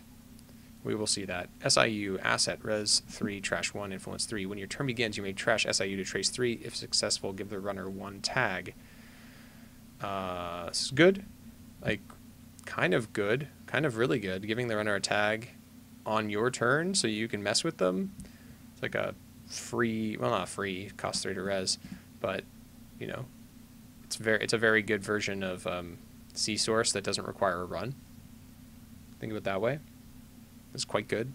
It's very good in things like CTM, where you can, you know, kind of dodge people running. But I mean, the problem right now is CTM is not very good. And CTM is not very good because it gets attacked by all the Anarchs, and it's going to get worse because there's a lot of anti-asset spam stuff out there, which I expect to see play. And yeah, I mean, Turntable's still a card. Strike really hurts it. Because it's kind of a semi-combo deck, because it has to hold its combo pieces in hand. Vengeance is very good against it. There's so many things that hurt CTM right now that I think that while this is a good card, it won't be played because of that. It'll be played not competitively anyway, but I think you might see one. Like I can see it, like if you just had one SIU and your goal is to tag exchange. This could be a way to do that, like, you know, earlier before the runner is super set up. It's potentially very good. I don't know. Kind of don't like it. I mean, I think it's a cool card. I just think it's competitively not there. Peeping Tom, Code Gate, Res 4, Strength 4, Influence 3. When the runner encounters Peeping Tom, name a card type. Then reveal all cards in the grip. Peeping Tom gains end the run unless the runner takes 1 tag for each revealed card that has the named type. Okay. So the most likelihood is that Peeping Tom has 1 end the run. That's still good. Like a Res 4, Strength 4, it's essentially a better version of Bastion for NBN. End the run unless the runner takes 1 tag. Yeah, usually the runner's not going to just take a tag, right? I mean, maybe. But if there's like 3 of these, holy crap. If you can get 3 subs on it, there's going to end the run. Now, one thing to keep in mind, it's very, very bad against Nat. It's ridiculously bad against Anarchs that go, discard my hand, gain 10, run. Very bad against them. And it is 3 influence, so it's probably not going to be splashed very much. It's very cool. It's a very cool card, but we'll see. I don't think it's very good. I think it's a cool ability, a very strong ability that just suffers from the fact that the rest of the game doesn't care about it. And I think that's a problem. It could be very good, though. It only costs 4 to res. Hydra. Here we have our big NBN ice. Sentry AP, res 10, strength 6, influence 4. 3 subs. One is do 3 net damage if the runner is tagged, so this is very good in Acme. Otherwise, give the runner 1 tag. Gain 5 if the runner is tagged, otherwise give the runner 1 tag. And end the run if the runner is tagged, otherwise give the runner 1 tag. Well, this card is really, really strong, but it's really expensive. If you can somehow cheat it out, that would be very good, but it's 4 influence, so it's hard to, like, you know, use the HB agenda that lets you, like, search for an ice and res it, install and res it. You could potentially do that, but I don't think that's really viable. You might see one of these in Glacier as Mari if they cut a bunch of other stuff, but I don't think so. The cool thing is like the first sub will tag them and then the last sub will end the run. So it has a lot of stopping power. At strength 6, this is hard to break. You know, MK Ultra, it costs a ton for MK Ultra. But I expect to see a lot of Ice Carver, a lot of Data Sucker, Null, you know, things like that to beat these things. I don't know. This is very good. We'll see if it sees play. I have a feeling it might. Eavesdrop. Operation Grey Ops condition. Cost 1, influence 2. Install Eavesdrop on a piece of ice as a hosted condition counter with the text, whenever the runner encounters host ice, trace 3. If successful, give the runner 1 tag. This is interesting. Because ice destruction has kind of gone out of vogue a little bit. Like, there's still some with Hippo, but not as much. This could be good. Giving the runner a tag on encounter is very good, instead of just making it a sub, right? I think this is better than the ones that just give ice subs and also give things text types. So one thing that's interesting about Eavesdrop is it doesn't give the ice a text type. It doesn't give it a sentry, which I think gives it a leg up over all the other condition counters. Now, that said, I think condition counters are hardly playable because they fill up a slot that could just be another ice that does something like this. Like, if you're going to play a Data Raven, like, would you cut a Data Raven to play one of these? I don't think so. So I don't know how you fit these things in the deck. I think it's a very cool card. It's definitely the best condition we have, but I don't see this as a competitive card, sadly. Maybe I'm wrong. What do you guys think? Eavesdrop. I love the art in it too. It's really good. It's a beautiful card. Like, you've got these, like, you know, the headphones and, like, just the color is like all this red and light. It looks really crazy. It's a good art. The art in this game is just phenomenal. This is really good art in this set, even on the bad cards. All right, attitude adjustment. Operation cost 2, influence 2. This is NBN again. We're still in NBN. Draw 2 cards. Reveal up to 2 agendas in HQ and or archives. Gain 2 for each agenda revealed. Then shuffle those agendas into R&D. Okay, so this is Jackson Howard, the Operation version, and it is going to see a lot of play.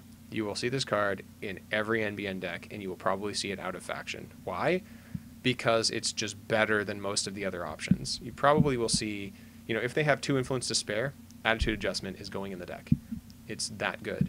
It gains you money, it filters cards from archives and HQ, and it draws you cards. So it does everything you want it to do for 2. Preemptive has the problem of, like, you can't shuffle those agendas away right away. You can have to, like, you hide them in archives, hope the runner doesn't run, then preemptive the next turn.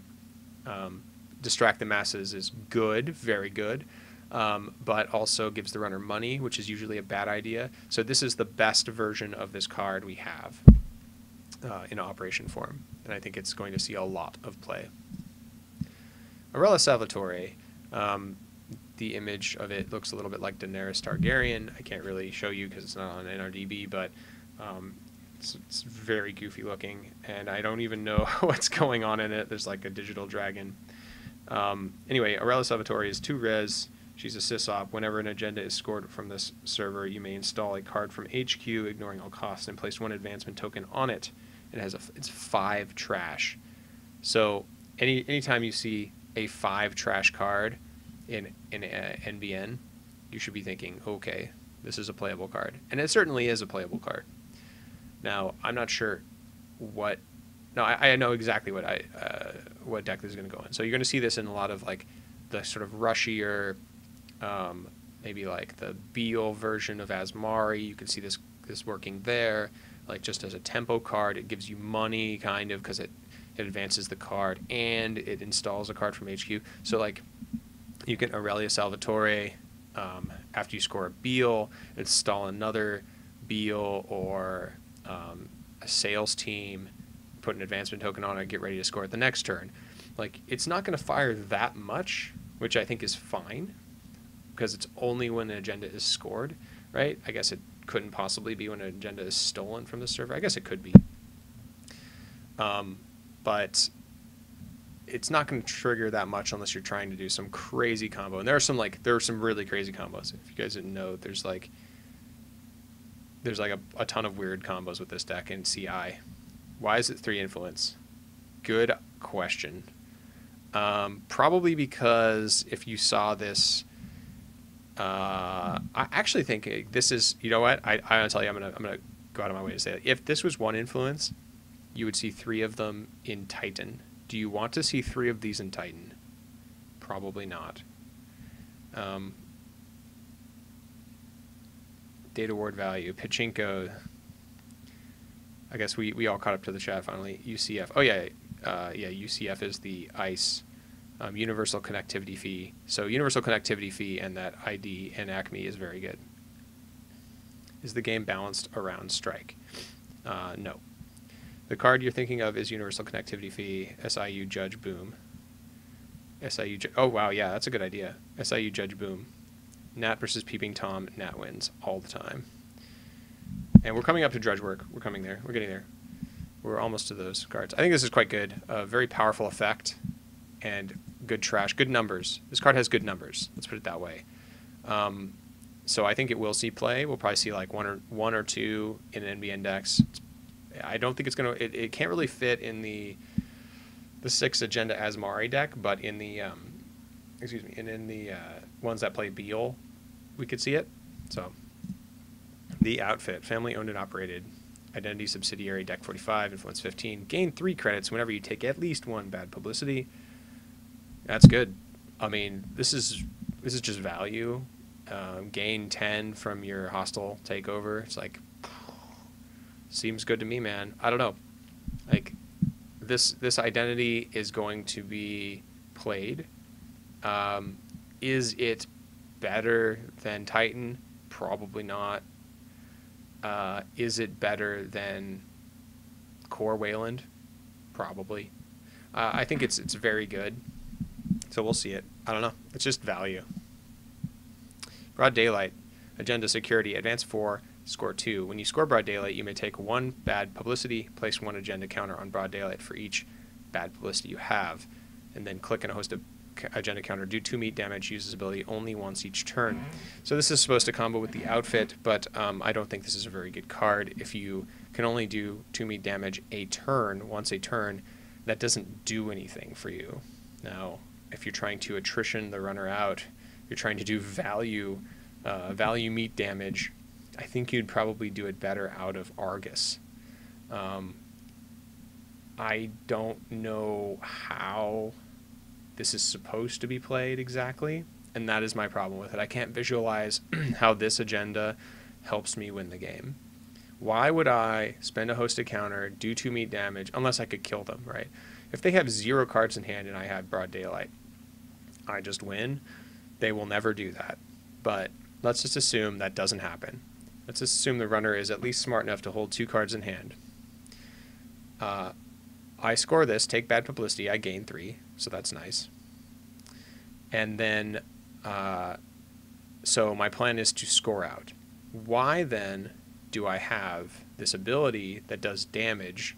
Why would I spend time doing damage to the runner if I couldn't kill them when I could just be trying to score out as fast as possible? Now, obviously, that outfit probably wants to score out as fast as possible. It's kind of like tempo-y. Let's see. I guess scoring one of these makes Urban Renewal nuts. It is pretty good with Urban Renewal. My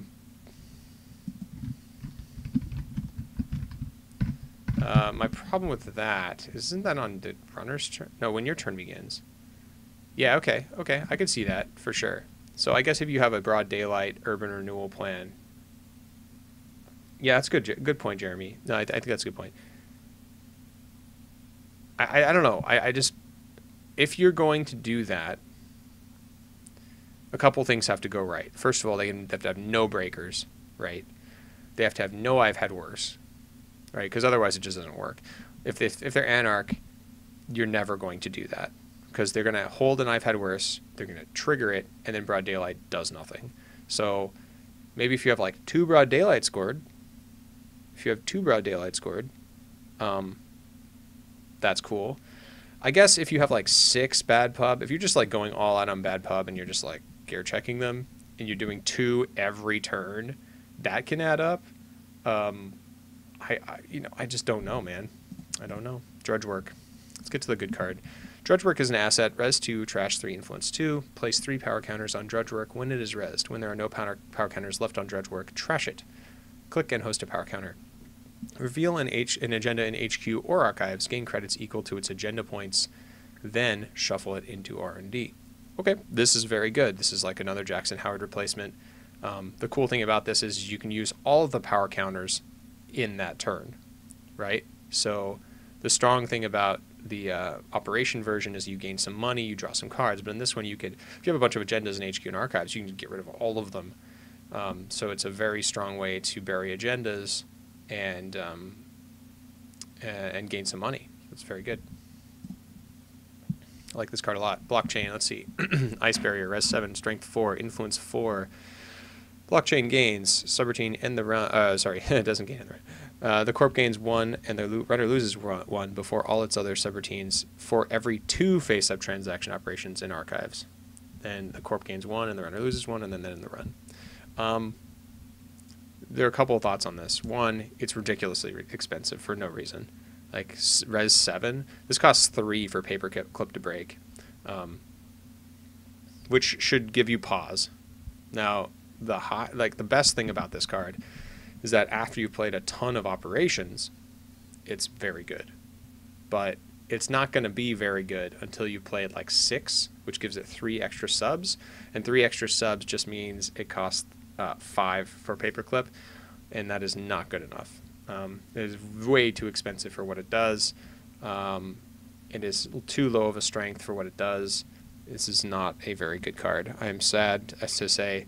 There's also a very bad anti-synergy with this card and Brian Stinson, in that Stinson removes cards from the game when you play them. So as you have blockchain, and if you're playing Brian Stinson, I assume you would, since you're in Wayland, you are actually making this a worse ice. Yes, Stinson non-bows with this. It makes no sense. Like, this should have cost maybe 4 to res. Maybe. Because it's okay. It's not strong. It's not very good. It has 1 in the run sub. I don't know. It's also very bad against Pirate. So they just like break that and lose a bunch of money, but then they've gained money because they're Pirate. I don't know. It's such a bad card. Forma carry. All right, Ice Sentry AP, Res 2, Strength 2, Influence 2. When the runner approaches a server, you may Res Forma carry. If you do, move it to the innermost position of that server. The run is now encountering it. End the run unless the runner suffers 2 net damage. Well, I wish this was a trap, not a sentry, because they're just going to break it. It's 2 strength, so I'm not super not super impressed with this. It is when the runner approaches a server, so it's, I assume that's whenever. You know, you can do it anytime. As long as the runner approaches, you can keep moving it around and keep forcing them to encounter it. That's okay. I don't have a problem with that. It might as well be strength 3 because it's the same with MK Ultra. I hate that blockchain exists in a concept of Netrunner, says Ben. I hate it just because of it's tied to like Bitcoin and stuff like that. Or do you just as a concept? Yeah. It's a little weird. Anyway, I don't know about this card. I think it could be decent. I'll tell you what is interesting, though, is does this... It does. So this also combos with MTI. Okay, so when the runner approaches a server is the same trigger for MTI. So, weird thing about this is that you can choose the order of your abilities. So you can install a card with MTI, then move Form Carry to the inside. That's cool. That's very cool. Or you can Form a Carry, make them approach. They're encountering it. How does that work? When the runner approaches a server. I guess if they go through Form a Carry, then you can trigger your ability then. So, very interesting. Yeah, because it moves it to encounter. So then if you do Form a Carry first, then you wait till they pass it, and then you can use your MTI ability. So, interesting synergy sort of with MTI, with Form a Carry. I like that. I think it's an interesting idea. There's nothing like this in its Wayland, which makes it cool. Building blocks. Operation, cost 5, influence 4. Reveal a barrier from HQ, install and reset, ignoring all costs. Yeah, that's okay. That seems like a thing to do. If you're going to be Blue Sun and you're going to pay 5 to res a barrier for a ton and then put it back to hand, that's not a bad way to make some money. It does cost 5. I don't know. It's good. What do you guys think? I mean, resing an ice for free is good. It's that it's an operation that gets me. You can only do it once or 3 times. So, it's good though. Too big to fail. Okay, this one makes me happy. Operation transaction illicit costs 0, trash 5.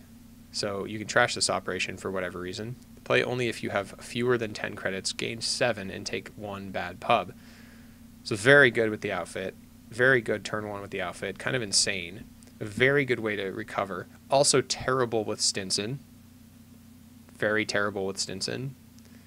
I mean, you'll still gain 7, but you don't get any value out of it. I mean, you take a bad pub, so I guess if you're playing Stinson and the outfit, then it does kind of combo because you get 3 extra, so that's good.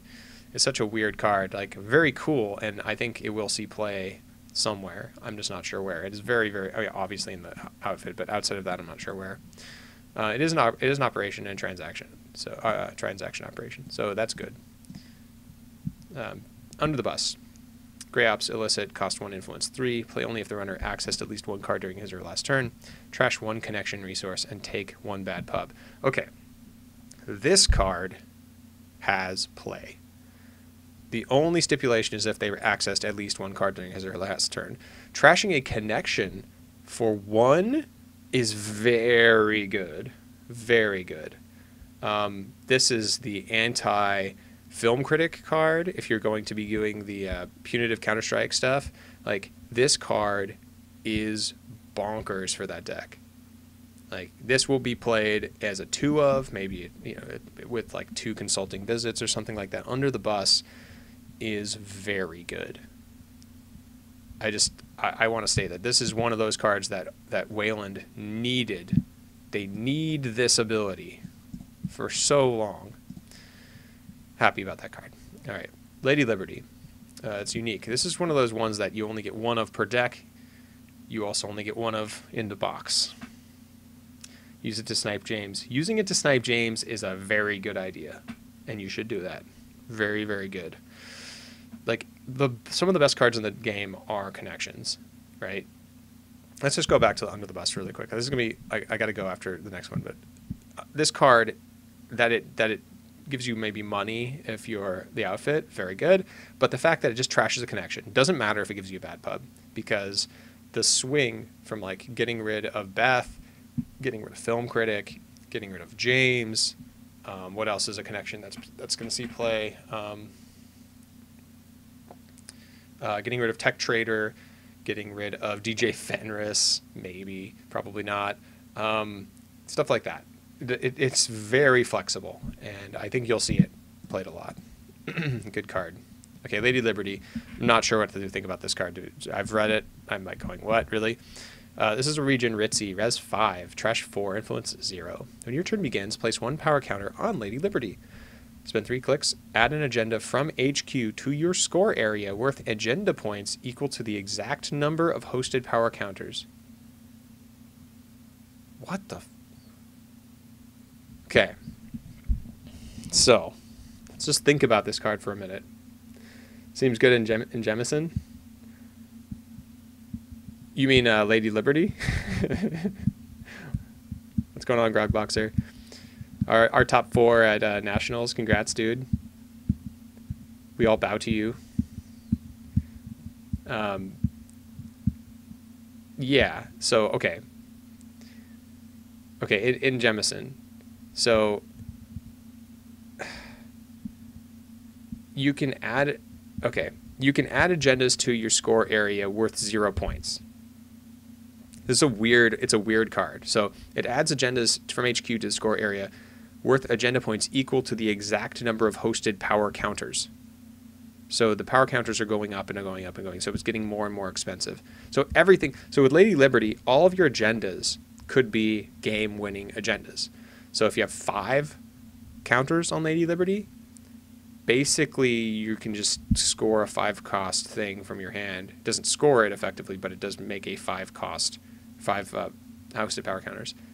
That is so good. Also weird that if they turntable it, it becomes its original point value. It's a little weird.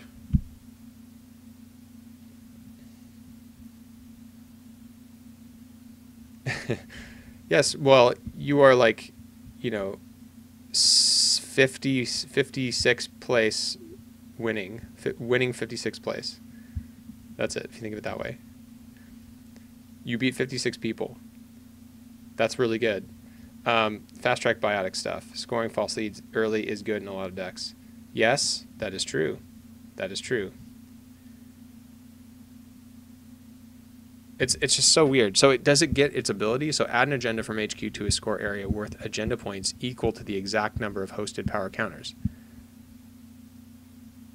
I'm trying to figure this out. So it doesn't keep its agenda points. But does it keep its text? It keeps its text, right? So Sedated Fork said, I just thought of this too. Maybe the only way to score out that weird Jinteki 2/6 agenda. So yeah, you like Lady Liberty, you play that 2/6 agenda, turn 2 or whatever, and now you've got that 2/6 that advances things in your.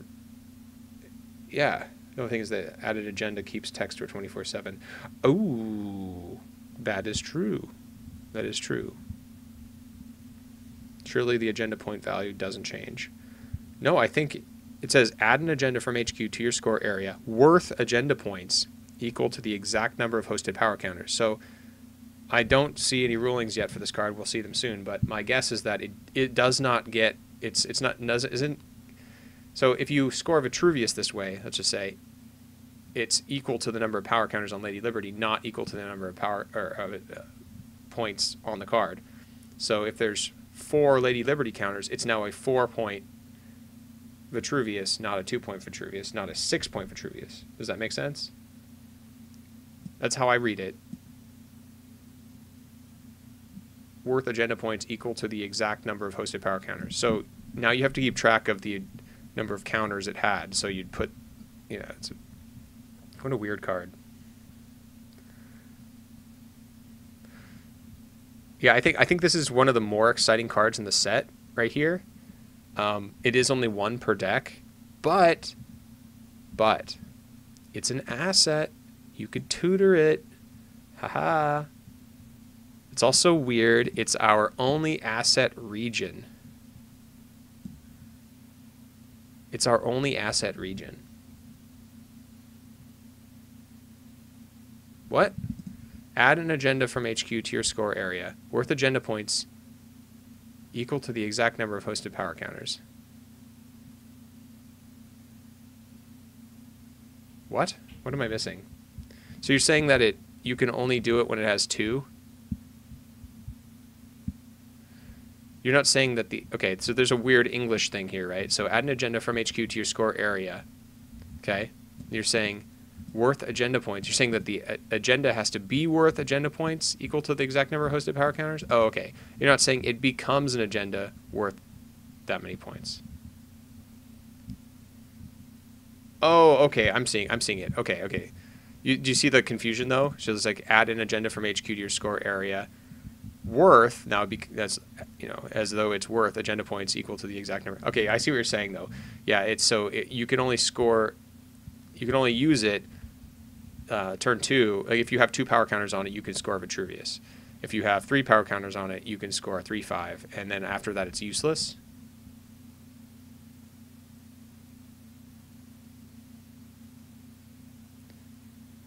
It's a restriction, not a bonus. If I became an agenda worth X points, it would say as an agenda worth X points. Yeah, well, that's why I was confused. Okay, good point. Thank you. All right, so that's pretty insane. But yeah, government takeover. Well, that's what I was saying, why it was confusing. Yeah, there was no way to track the number of points the agenda is worth after that. Well, it still gains power counters. Yeah, okay, fair. So I mean, it works like 3 turns effectively, and then it's not. It doesn't do anything. Okay. Well, that's Rain and Reverie, guys, and I have to jump. I have to go. We've got some stuff going on. I always like condensing my day really fast. The early morning is very important. But thank you for watching, everybody. Thank you for commenting. You know, I'm excited for this box. I think this box is really good. I think there's a lot of cool stuff in it. There's some fun stuff in it. Some very, very strong NR cards for no reason. Very strong criminal cards, which we needed. Very strong HB cards. Some okay Jinteki cards. Some pretty strong NBN cards. And some pretty strong Wayland cards. We have a lot of all sorts of stuff across the board. Seems interesting. All right, guys. Thanks a lot. I appreciate it. And I will see you next time. Take it easy.